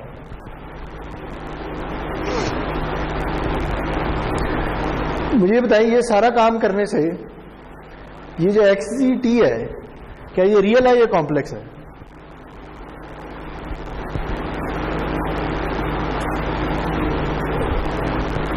अभी भी रियल ही है, कॉम्प्लेक्स नहीं हुआ, क्योंकि ये ना तो ए कॉम्प्लेक्स है ना ए सी कॉम्प्लेक्स है, एम टी पहले ही रियल है, तो ये सिग्नल अभी भी रियल ही है, ठीक है। और यहां से देख के भी पता चल रहा है ये रियल है, क्योंकि ये कॉन्जुगेट सिमेट्रिक है। अच्छा, अगर ये रियल है तो फिर क्या होगा, फिर जो बैंड पास सिग्नल की इक्वेशन बनेगी वो सिंपली ये होगी √2 AC 1 + AMT। ये क्या है, ये इसका I कॉम्पोनेंट है, इसका Q कॉम्पोनेंट क्या है 0, क्योंकि ये रियल है, ठीक है। तो आएगा कोसाइन ऑफ 2 पाई FCT, और जो बाकी आना था तो सब कुछ खत्म हो जाएगा, ठीक है। देखिए ये क्या लिखा है मैंने, ये है XIT, ठीक है। और XQT वाली टर्म मैं नहीं लिख रहा, क्यों नहीं लिख रहा, क्योंकि XQT खुद 0 है, ठीक हो गया। तो देखें अगर इससे कंपेयर करें तो ये दोनों मिलती जुलती हैं, बस वहां पे चूंकि बेस बैंड सिग्नल ACMT था तो यहाँ ACMT आ गया, यहाँ पे बेस बैंड सिग्नल ये सारा है तो ये सारा आ गया, ठीक है। बाकी तो वही चीज है।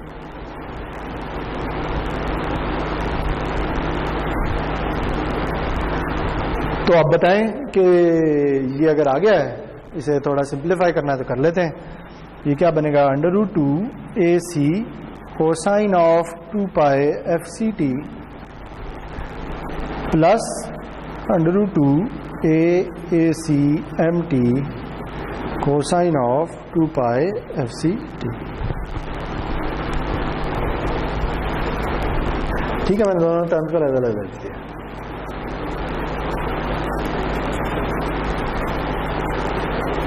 सही। अब जरा इसे उससे कंपेयर करें, इसको उससे, तो ये जो सेकंड टर्म है ये तो एग्जैक्टली DSB-AM है, क्या ख्याल है। बस ये एक स्केल आ रहा है, स्केलर आ रहा है, उसके अलावा कोई फर्क नहीं है, ऐसे ही नहीं है। लेकिन ये क्या है, ये हमारा कैरियर सिग्नल है और ये उसकी स्केलिंग है और कुछ भी नहीं है।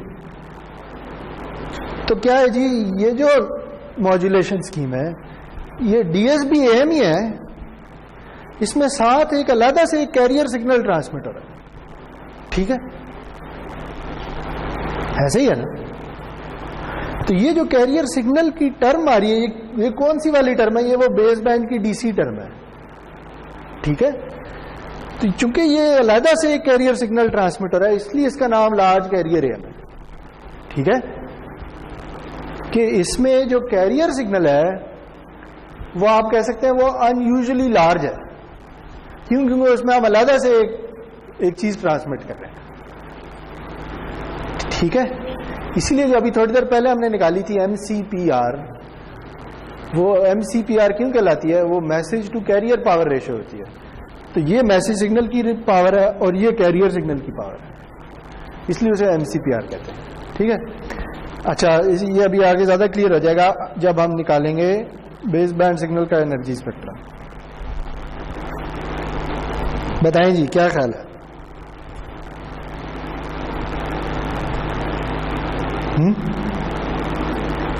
एनर्जी स्पेक्ट्रम चाहिए, कैसा आएगा।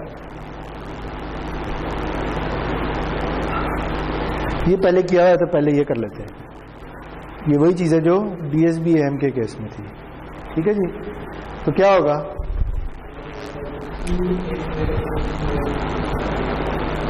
To A² AC² GM F minus FC, और इसका 1/2 स्क्वायर होके 1/4 हो जाएगा, तो ये 1/2 हो जाएगा, ठीक है। समझिए मैंने कैसे लिखा है ना। इसको साइन का 1/2 आ रहा होगा ना, उसे जब स्क्वायर करेंगे तो 1/4 हो जाएगा, तो वो 2/4 1/2 बनेगा, ठीक हो गया। ये बिल्कुल सही है। आगे बताएं, एक और टर्म भी आएगी। Exactly.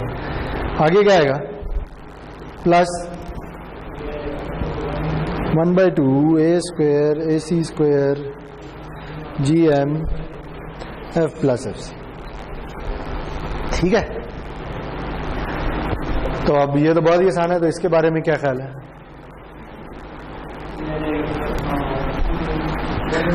One over two AC square, आगे बताएं क्या है?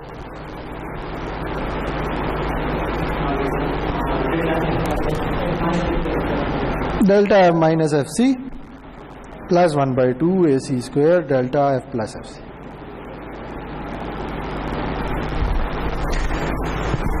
ठीक है जी, ये बहुत ही गंदा बंदा लिख दिया है, लेकिन चलें इसे ड्रॉ कर लेते हैं। अगर ये 0 है, ये FC है और ये माइनस FC है, यार है, तो ये कुछ इस तरह की चीज बनेगी।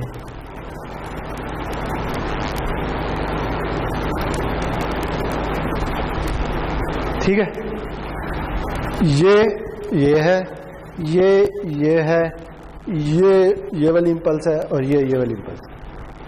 ठीक हो गया, ये क्या है जी? ये GXC ऑफ F है। तो अगेन इधर भी देख के आपको नजर आ रहा है कि ये जो कैरियर है, ये खुद से कैरियर पे भी एक सिग्नल जा रहा है। ठीक है,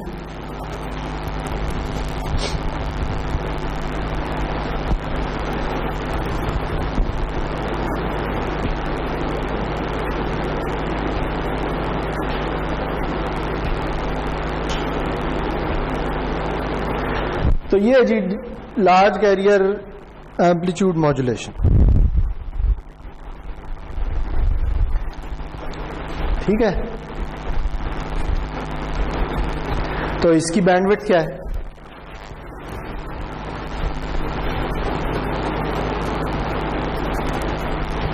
वन साइडेड बैंडविड्थ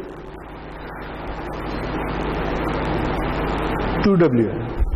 ठीक है, तो इसकी एनर्जी एफिशिएंसी कह रहा हूँ, बैंडविड्थ एफिशिएंसी वही है जो DSB-AM की होती है, 0.5। सही जी।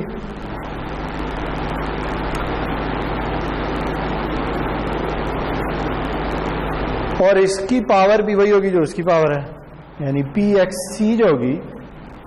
देखिए, जब हम बेस बैंड से बैंड पास में कन्वर्जन करते होते हैं तो उस वक्त हम किस चीज़ का ख्याल रखते हैं? हम इस चीज़ का ख्याल रखते हैं कि चूंकि दो कॉपीज बन रही हैं तो एनर्जी आधी आधी स्प्लिट हो जाए या पावर आधी आधी स्प्लिट हो जाए। तो जो बेस बैंड सिग्नल की पावर होती है ना, वही बैंड पास की भी पावर होती है। ठीक है, तो इसकी पावर भी वही होगी, AC square plus A square AC square PM।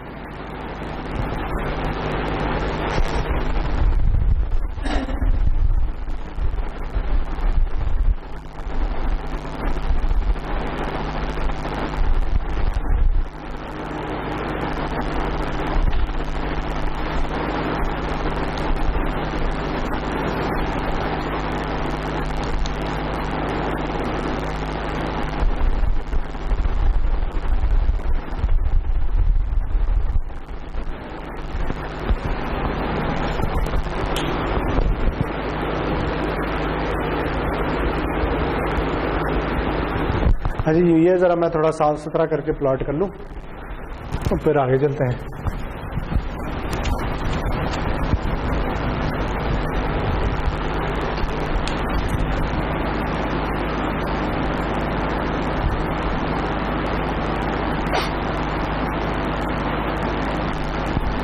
तो ये कुछ इस तरह का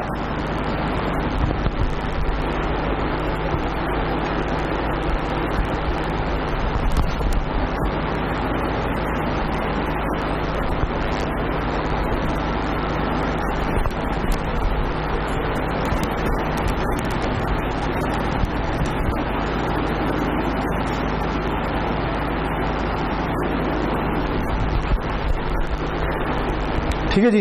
ये हमारा मैसेज सिग्नल था जो पॉजिटिव नेगेटिव दोनों था। इससे हमने जो बेस बैंड सिग्नल बनाया है वो उठ के ऊपर चला गया है और ऑलवेज पॉजिटिव हो गया है। तो जो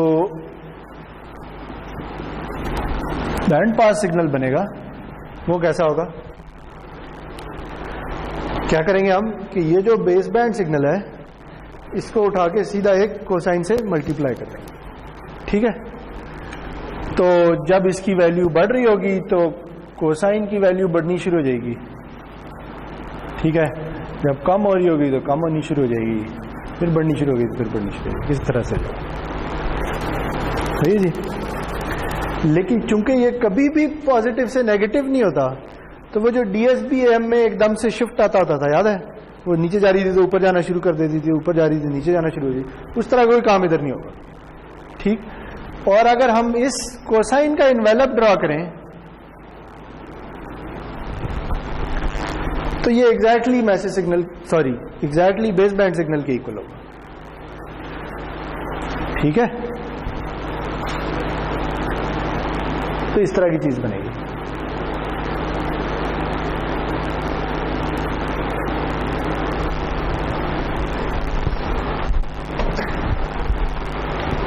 तो इसके डीमॉड्यूलेटर के बारे में फिर क्या ख्याल है आपका? डीमॉड्यूलेटर हम शुरू में ही डिस्कस कर चुके हैं।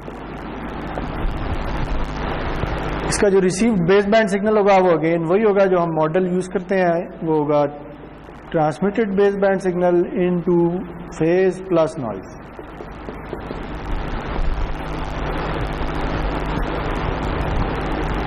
ठीक है जी।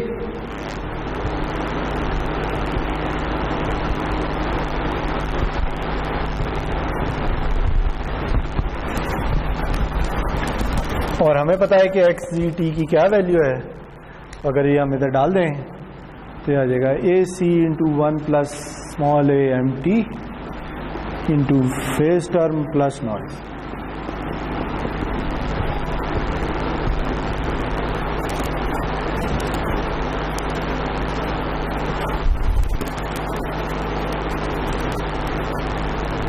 ठीक है, यहां तक कोई मसला तो नहीं है।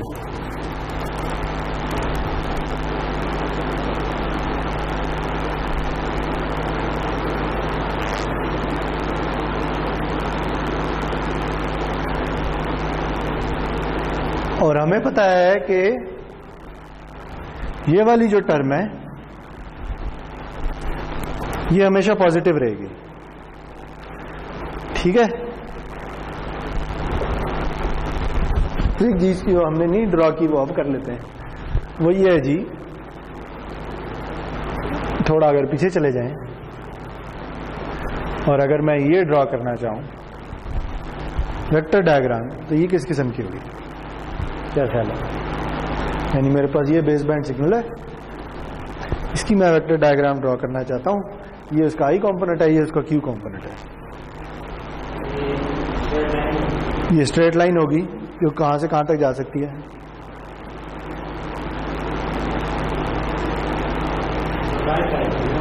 जो ओरिजिन से सिर्फ राइट की तरफ जा सकती है, ठीक है,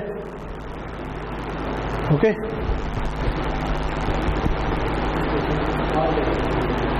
क्यों? क्योंकि ये हमेशा पॉजिटिव रहता है, तो इसकी जो वेक्टर डायग्राम होगी वो कुछ इस किस्म की होगी,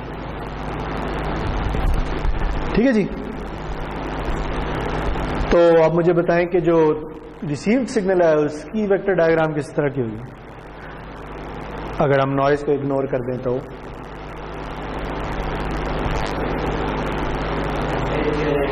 हाँ, फेज आएगा तो क्या होगा, एक एंगल आ जाएगा, एक एंगल आएगा तो ये कहाँ चला जाएगा, ये रोटेट होके कहीं चला जाएगा, से ये रोटेट होके अगेन की सर्कल पे ही रोटेट होना है ऐसे, तो ये कुछ इस तरह की चीज बन जाएगी,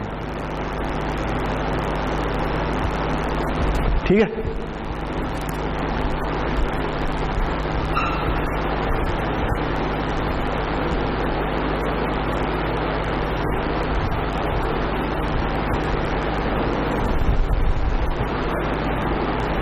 अच्छा, तो अब अगर हमने इसमें से m ऑफ t रिकवर करना है तो हम क्या करेंगे, ये हम पहले पढ़ चुके हैं अभी थोड़ी देर पहले। हमें पता है कि ये हमेशा पॉजिटिव है तो इसका एंगल हमेशा 0 है, ठीक है।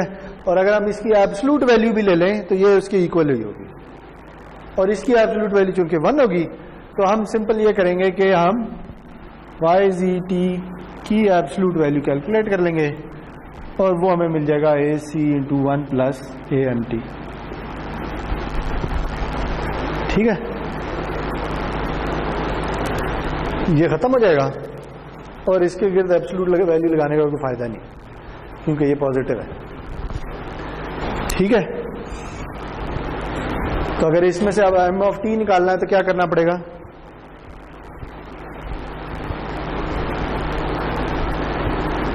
इसमें जो डीसी है वो वापस खत्म कर दें, ऐसे ही नहीं है ना, ये डीसी टर्म ऐड हुई है ना। देखें स्केलिंग से कोई फर्क नहीं पड़ता, ये हम बात कर चुके हैं पहले। स्केलिंग का क्या मतलब है कि आप अपना वॉल्यूम ज्यादा कर रहे हैं कम कर रहे हैं, वो रिसीवर के हाथ में है। ठीक है, यानी स्केलिंग इशू नहीं है, यानी अगर हम m ऑफ t की बजाय am ऑफ t रिकवर कर लें तो कोई फर्क नहीं पड़ता। ठीक है, तो बेसिकली हम क्या करेंगे, इसके बाद हम डीसी रिमूव कर देंगे। जब डीसी रिमूव करेंगे तो पीछे हमारे पास m ऑफ t का एस्टिमेट आ जाएगा। सही जी,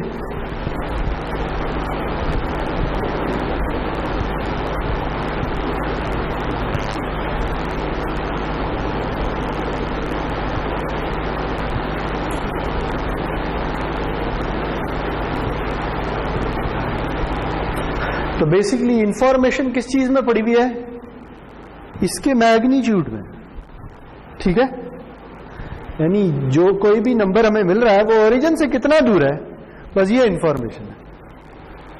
ठीक है ना, ये कितना रोटेट हो गया इससे हमें फर्क ही नहीं पड़ता क्योंकि रोटेशन में कोई इंफॉर्मेशन नहीं है।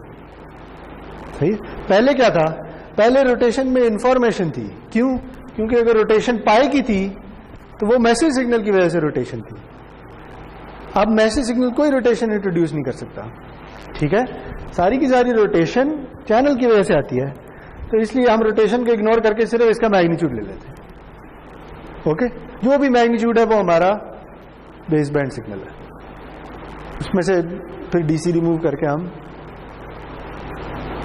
मैसेज सिग्नल रिकवर कर लेंगे। ठीक है, तो ये चाहे रोटेट होकर इधर चला जाए, इधर चला जाए, इधर चला जाए, कोई फर्क नहीं पड़ता। सही जी, तो आपके ख्याल में ये कौन सा डिमॉड्यूलेटर है? ये कोहेरेंट है या नॉन कोहेरेंट है? कौन सा? ये नॉन कोहेरेंट डिमॉड्यूलेटर। ठीक है, क्योंकि इसे 5p की वैल्यू नहीं चाहिए, ऐसे ही है ना, 5p जो मर्जी हो, इससे कोई फर्क नहीं पड़ता। ठीक है, चलें जी, इसकी एक एग्जांपल कर लेते हैं तो LCM जो है ना वो खत्म हो जाएगी हमारी।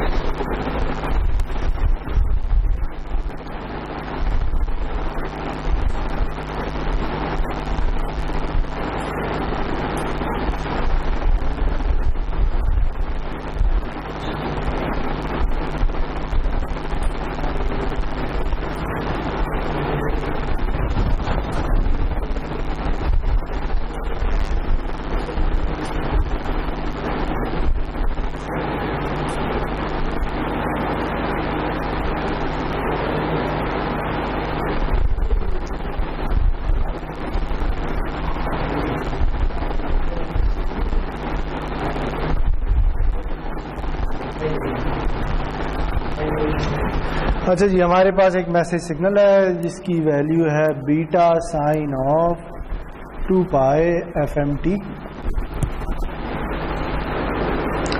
और इसकी हम लार्ज कैरियर एम्पलीट्यूड मॉड्यूलेशन करना चाहते हैं। ठीक है,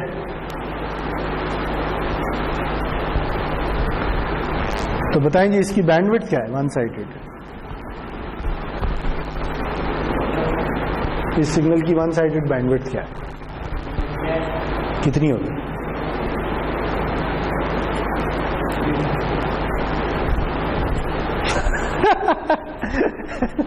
नहीं,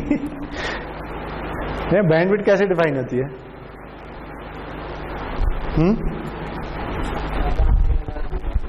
इसके बाद सिग्नल, जिस फ्रीक्वेंसी के बाद सिग्नल 0 हो जाए, तो ये किस फ्रीक्वेंसी के बाद 0 होता है? हाँ, तो वन साइडेड क्या होगी?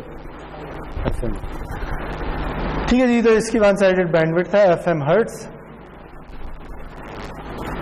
इसका एनर्जी स्पेक्ट्रम क्या होगा वो भी बता दें। आसान है यार ये, तो क्या ख्याल है?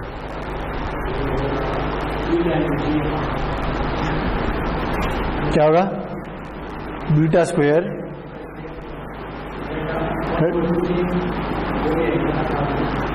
ये जी है, ये फोरियर ट्रांसफॉर्म नहीं है। हाँ तो लेंगे तो क्या आएगा? 1/4 आ जाएगा। ठीक है जी, beta square over 4 delta F plus FM plus delta F minus F। ठीक है। अच्छा, इसमें जो बेस बैंड सिग्नल अब बनेगा, आप बताएं वो क्या होगा?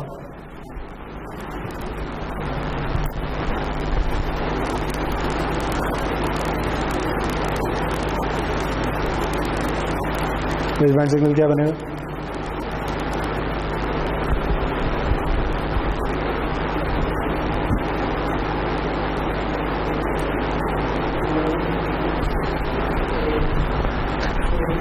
One plus A beta sine of 2 pi FMT into AC। ठीक है, बस वो A आ गया और साथ MT आ गया।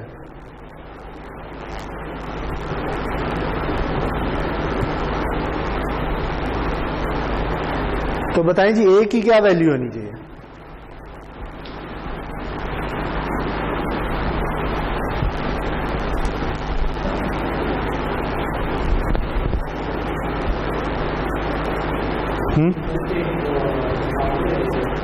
किसका? आप बताएं ना किस तरह करेंगे।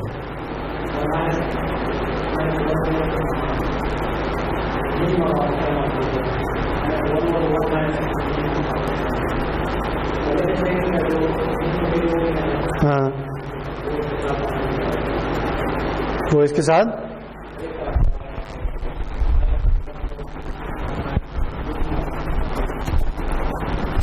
देखिए ना, इसकी मिनिमम वैल्यू क्या है बताएं ना। साइन है, इसकी मैक्सिमम वैल्यू क्या है? और अगर बीटा मल्टीप्लाई हो रहा तो बीटा मिनिमम क्या है? Minus beta. तो अगर इसे हमने 1 और -1 के बीच में लेके आना है तो हम किससे मल्टीप्लाई करेंगे?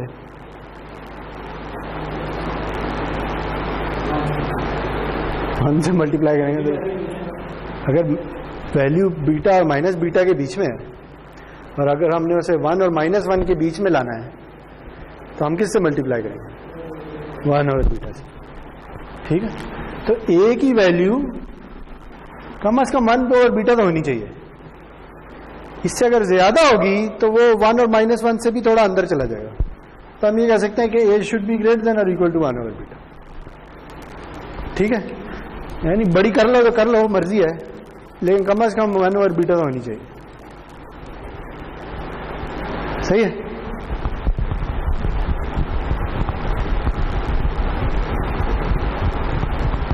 ये ऐसे ही है कि ये है जी 1 over absolute value of minimum of M of T, जो शायद आप बात करें। ठीक है,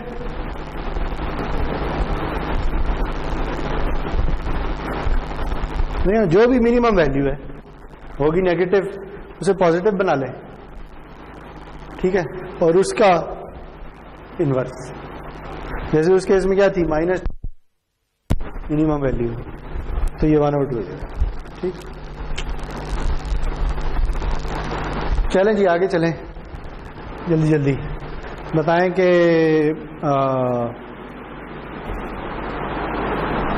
चलें बेस बैंड सिग्नल का एनर्जी स्पेक्ट्रम क्या होगा?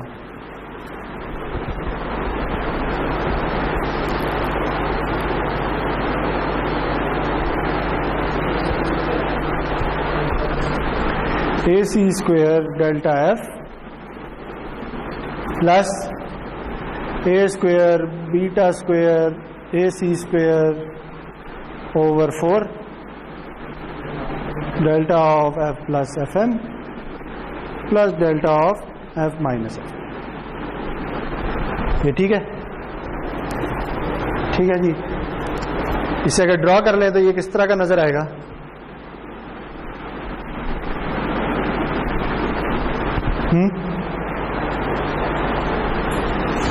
एक इम्पल्स आएगी 0 पे, एक इम्पल्स आएगी FM पे, एक इम्पल्स आएगी -FM। ठीक हो गया? तो आप बताएं कि जो बैंड पास सिग्नल है उसका एनर्जी स्पेक्ट्रम किस तरह का नजर आएगा?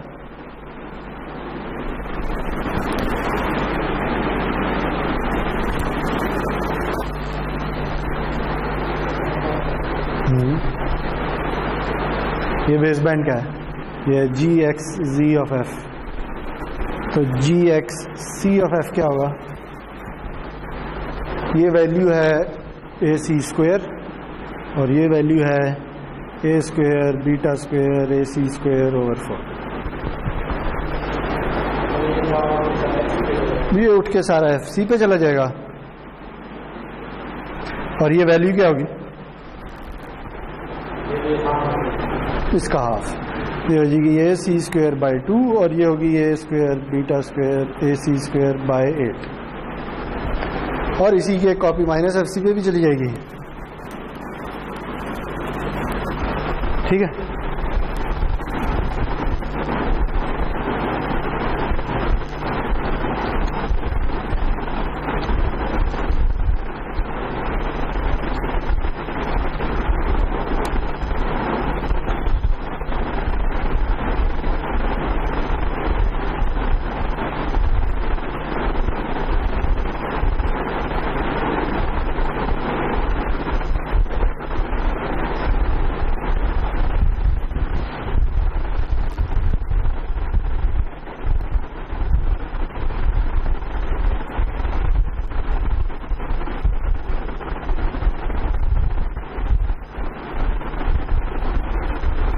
ओके?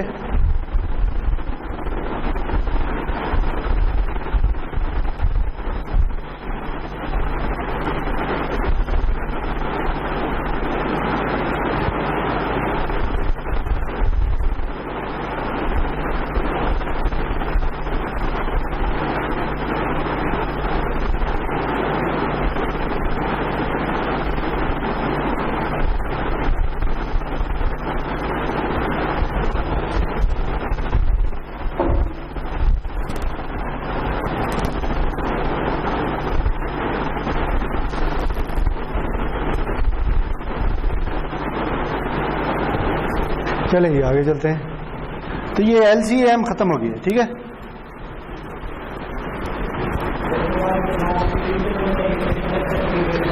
हाँ एग्जैक्टली। लार्ज कैरियर इसलिए कहते हैं कि इसमें कैरियर सिग्नल अलग से ट्रांसमिट हो रहा है।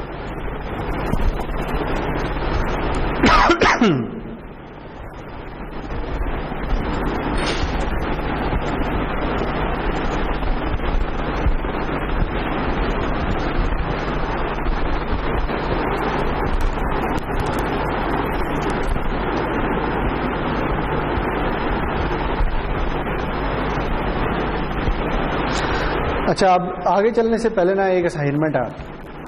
इसे आप असाइनमेंट कह लें या इसे आप प्रोजेक्ट कह लें, जो आपकी मर्जी है। ठीक है? ये करनी है आप।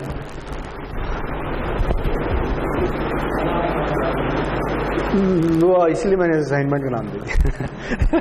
असाइनमेंट तो करते हैं हम, प्रोजेक्ट नहीं करते। अच्छा, इसमें आपने करना क्या है? इसमें आपने ये करना है जी कि सबसे पहले आपने ये काम करना है, रिकॉर्ड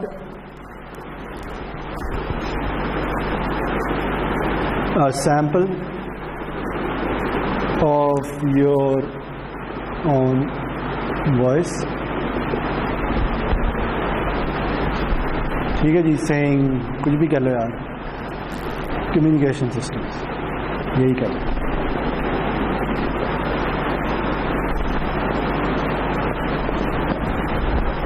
ठीक है? यानी कंप्यूटर पे आप सिंपल ये कह के इसे रिकॉर्ड करना है। सही है? इसके लिए आप कोई भी सॉफ्टवेयर यूज कर सकते हैं। विंडोज़ के अंदर भी एक बाय डिफ़ॉल्ट रिकॉर्डर भी आता होता है, ठीक है, वॉइस रिकॉर्डर जो ये रिकॉर्ड कर सकता है। तो ये क्या, ये हार्डली 1 सेकंड का सिग्नल होगा, 1-2 सेकंड का, ठीक है। इससे अगर आप, मेरे ख्याल में इसमें सैम्पलिंग रेट शायद कोई डिफ़ॉल्ट शायद यूज़ हो रहा है इस तरह से हो, लेकिन इसमें कोई ना यानी ये चूंकि कंप्यूटर में रिकॉर्ड हो रहा होगा ना, तो ये सैंपल होकर रिकॉर्ड हो रहा होगा, ठीक है। सैम्पलिंग अगर वैसे तो आपने नहीं पढ़ी हुई, लेकिन जो भी सैम्पलिंग रेट होगा ना, जो फाइल बनेगी ना, उसकी अगर आप प्रॉपर्टीज़ में जाएं तो वहाँ पे लिखा होगा कि इसका सैम्पलिंग रेट क्या है, ठीक है। ये बात समझ आई है? ये नहीं है, यानी देखें आप बोल रहे हैं ना, ठीक है, और ये माइक से सिग्नल वापस साउंड कार्ड से कंप्यूटर में जा रहा है, ठीक है, तो वहाँ पे ना ये सिग्नल सैंपल हो रहा होगा, ठीक है जी। अगर आपकी वॉइस का से जो वोल्टेज प्रोड्यूस है वो इस तरह की है, तो कंप्यूटर क्या कर रहा होगा, और थोड़ी देर बाद इसकी वैल्यू रिकॉर्ड कर रहा होगा। इसे मैंने सैम्पलिंग का नाम दे दिया, ठीक है। ये किस रेट पे सैम्पलिंग हो रही है, इसे सैम्पलिंग रेट कहते हैं। वो यूजुअली होता है 48 किलो हर्ट्ज या 48 किलो सैंपल्स पर सेकंड, ठीक है। यानी अगर आपने 2 सेकंड का सिग्नल रिकॉर्ड किया ना, तो उसमें 96,000 सैंपल्स होंगे, ठीक है। ये बात अब समझ आ गई है। यानी जो भी आप फाइल रिकॉर्ड करेंगे, अगर वो 2 सेकंड की है, तो उसमें 96,000 सैंपल्स होंगे, ठीक है। अब ये जो फाइल है ना, इसको आप इंपोर्ट कर लें मैटलैब में,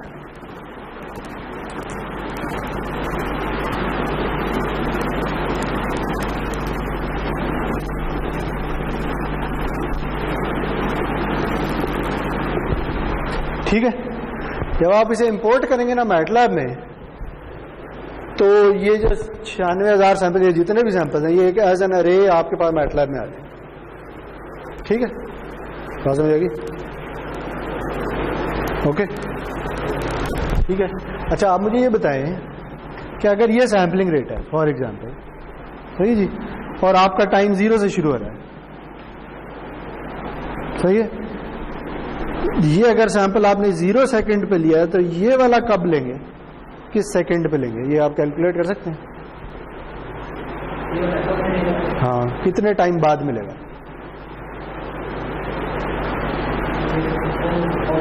1/48 क्या होगा, ठीक है जी। बात समझ आई? ऐसे ही है ना, अगर 1 सेकंड में इतने सैंपल्स हैं, तो एक सैंपल इतने सेकंड्स बाद आएगा, तो ये वाला कब आएगा?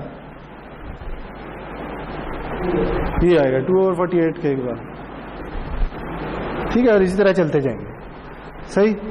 तो आप क्या करें, आप इसे प्लॉट कर लें, plot the samples with correct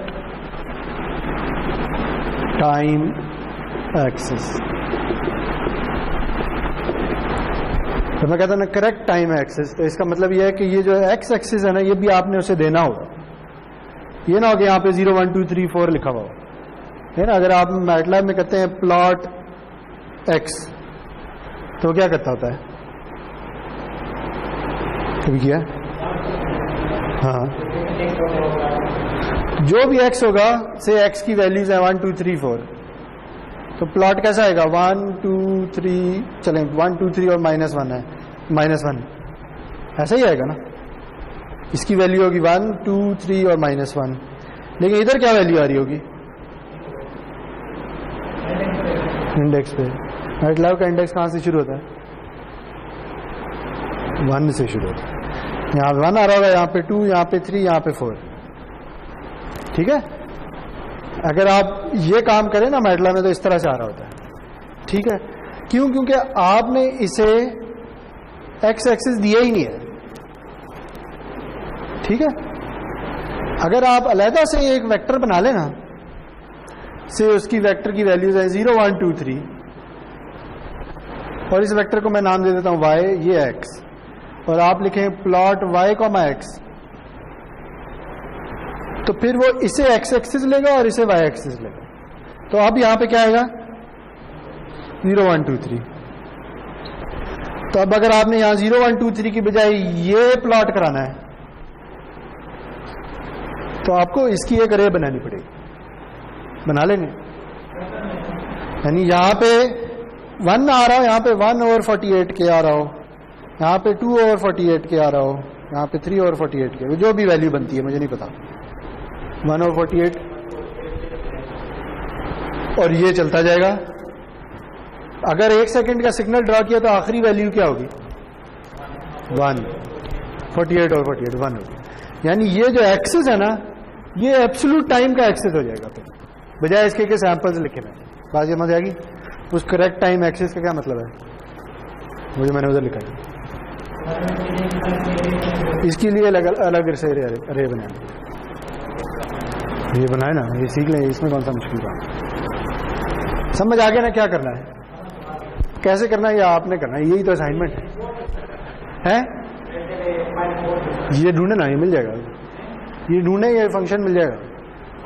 हाँ ये फंक्शन है, पहले खुद वॉइस रिकॉर्ड करेंगे। अगर आप ये डॉट वेव फाइल बना लेना, वैसे तो और फाइल्स भी सपोर्टेड है, लेकिन ये एक साउंड की फाइल की एक्सटेंशन है, जैसे MP3 नहीं होती, इस तरह डॉट वेव भी होती है। ठीक है, तो डॉट वेव में अगर आप इसे सेव कर लें तो डॉट वेव आप रीड कर सकते हैं मैटलैब, उसका फंक्शन आपको मिल जाएगा।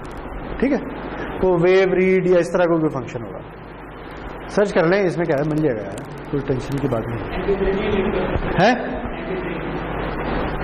MP3 में मसले होते हैं ना, MP3 में ये मसला होता है कि जो गाने होते हैं ना वो स्टीरियो साउंड के साथ अक्सर आते हैं, 2 चैनल होते हैं, तो उसमें तो 2 चैनल होंगे, आपको चैनल सेलेक्ट करना पड़ेगा, अगर करना है तो कर लें बेशक। ये जो है ये मोनो होती है, ये सिंगल चैनल होती है। ठीक है, समझ आ गई बात, आगे चलें।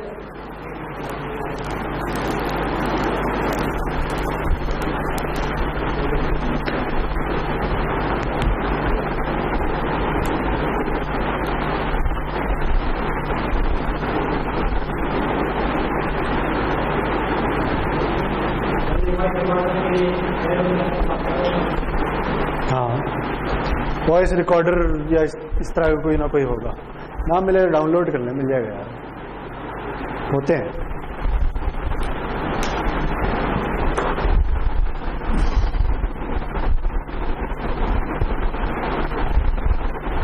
ये ना विंडोज 7 में है साउंड रिकॉर्डर के नाम से। ठीक, इसी तरह विंडोज 10 में भी होगा कोई। अभी तो खत्म नहीं हुई, पहले खत्म कर ले फिर लिख लेना पहले समझ तो लें क्या करना है। ठीक है जी, ये समझ आ गई है यहां तक। इस पॉइंट पे ना आपने मुझे, ये पहला चेक पॉइंट है, इस पे आपने मुझे चेक कराना है। ठीक है, इसे ब्रेक कर लेते हैं ना छोटी छोटी चीजों में, प्लॉट करके जिसका टाइम एक्सेस ठीक हो आपने मुझे चेक कराना, ये पहला चेक पॉइंट है। ठीक है जी, सिंपल प्लॉट करना और कुछ भी नहीं करना। ओके, जितने भी सैंपल आपने लिए आपकी मर्जी। ये कम्युनिकेशन सिस्टम बोलने में जितना भी टाइम लगता है वो उसके हिसाब से सैंपल का। हाँ, अगर आप आहिस्ता बोल रहे हैं तो सैंपल ज्यादा होंगे ठीक है, चलें जी आगे चलते हैं। इसके बाद आपने ना इसका स्पेक्ट्रम ड्रॉ करना है। ठीक है, पहले ये बताइए, ये जो सिग्नल होगा ये एनर्जी सिग्नल होगा या पावर सिग्नल होगा? एनर्जी सिग्नल होगा क्योंकि फाइनाइट ड्यूरेशन का। ठीक है, अच्छा, तो आपने इसका प्लॉट एनर्जी स्पेक्ट्रम, ठीक है जी।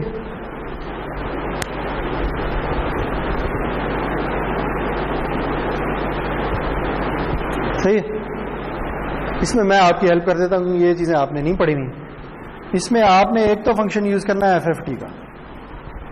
ठीक है, अगर ये जो रिकॉर्डेड फाइल आपने मैटलैब में इंपोर्ट किया है और इस अरे का नाम है x, तो ये अरे में स्टोर होगी ना, तो आपने x का FFT ले लेना। ठीक है, FFT ऐसे ही होता है जैसे फोरियर ट्रांसफॉर्म होता है। ठीक है जी, तो आप करेंगे FFT x, ठीक है, और यहां पे आप लिखेंगे कितने पॉइंट का FFT लेना है। तो कितने पॉइंट का लेना है, उतने पॉइंट का ले लें जितने इसमें सैंपल्स हैं। ठीक है, बात समझे? अगर इसमें 96,000 सैंपल्स हैं तो यहाँ पे 96,000 आ जाएगा। इसमें 1,00,000 सैंपल है, 1,00,000 आ जाएगा, जितने भी सैंपल। एक्स वो अरे है जिसमें सैंपल्स पड़े हुए हैं, वैल्यूज पड़ी हुई हैं, और ये एक नंबर है n, ये जी कि कितनी वैल्यूज हैं, number of samples in x। वो आपको पता चल जाएगा ना कि x में कितने सैंपल्स हैं। ठीक है, x में अगर 50,000 सैंपल्स हैं तो यहां पे कॉमा 50,000 लिख देंगे। ठीक है, यहां तक समझ आ गई है?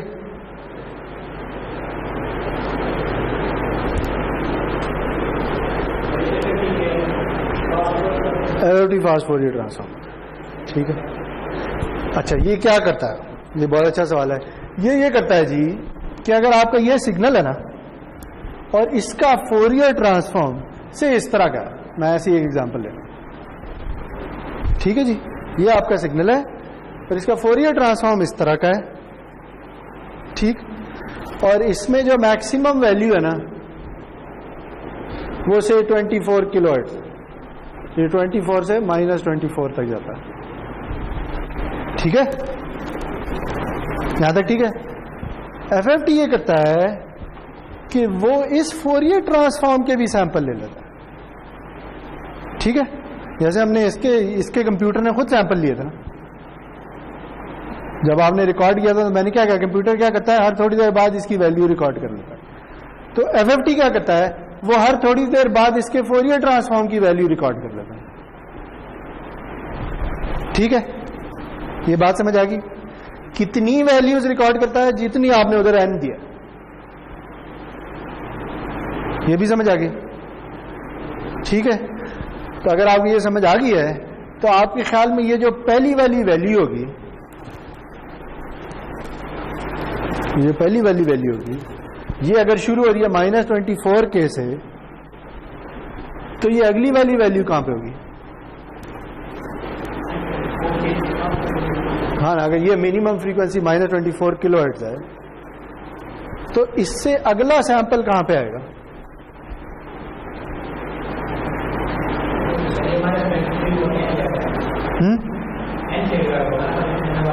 जितने सैंपल्स हैं एग्जैक्टली।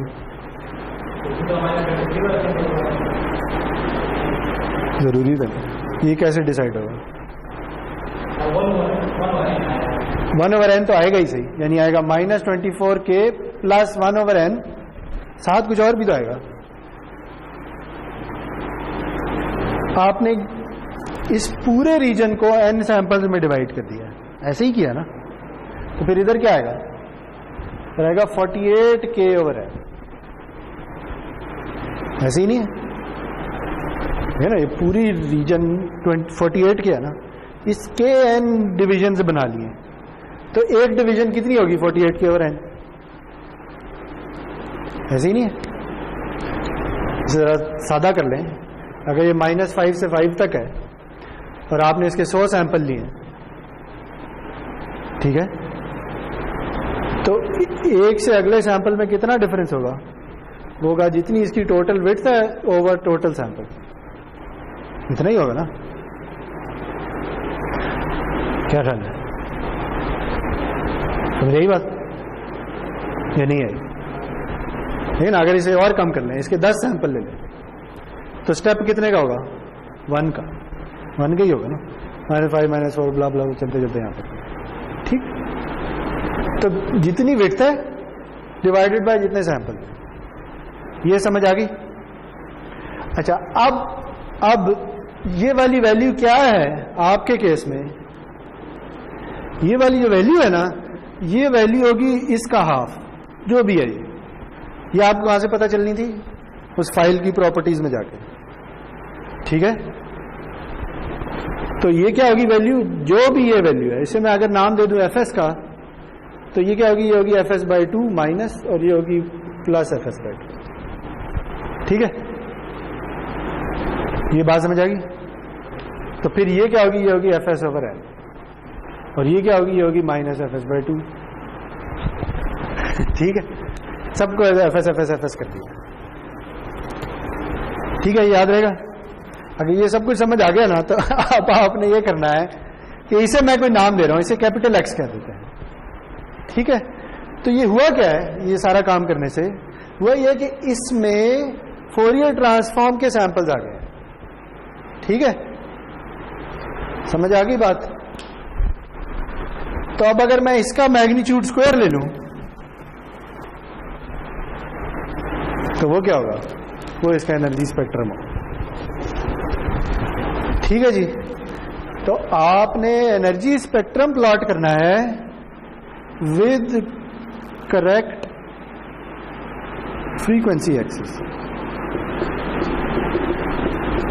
जब मैं करेक्ट फ्रीक्वेंसी एक्सिस कह रहा हूं तो इसका मतलब यह है कि यहां पे ये वाली वैल्यूज होनी चाहिए। ठीक है, ये कहां से कहां तक जाएगा, -fs/2 से fs/2 तक जाएगा, ना कि ये 0 1 2 3 हो रहे हो। ठीक है, ये ख्याल रखना।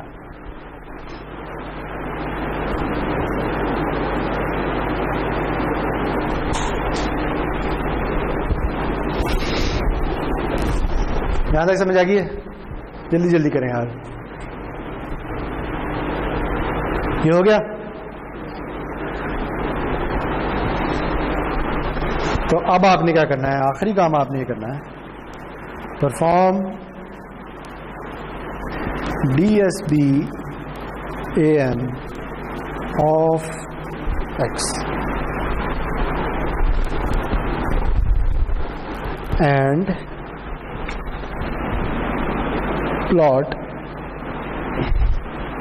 XC/GXC of F।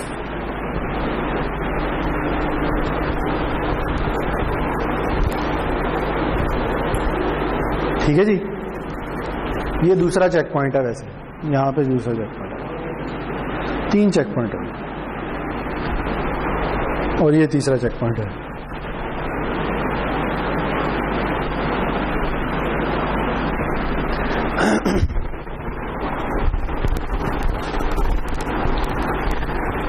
तो ये जो पहला चेक पॉइंट है, ये आपने मुझे मंडे को जमा कराना है। हाँ ना, ये तो कुछ भी नहीं यार, पहला काम तो बहुत ही आसान। थर्सडे, फ्राइडे, सैटरडे, संडे 4 दिन है। तो ये कोई लंबा काम नहीं है, बहुत ही सब अगले भी हो जाएंगे, देख लेना आप, थोड़ा जोर लगाएंगे हो जाएंगे। ठीक है, और ये क्या होगा, ये उससे अगला मंडे होगा, और ये क्या होगा, ये बिफोर फाइनल होगा। बल्कि इस पे मैं हार्ड डेडलाइन अगर लगा दूं तो ये होगा जी बिफोर अगस्त,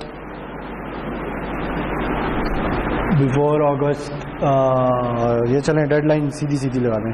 इस पे डेडलाइन क्या होगी जी, 2 है।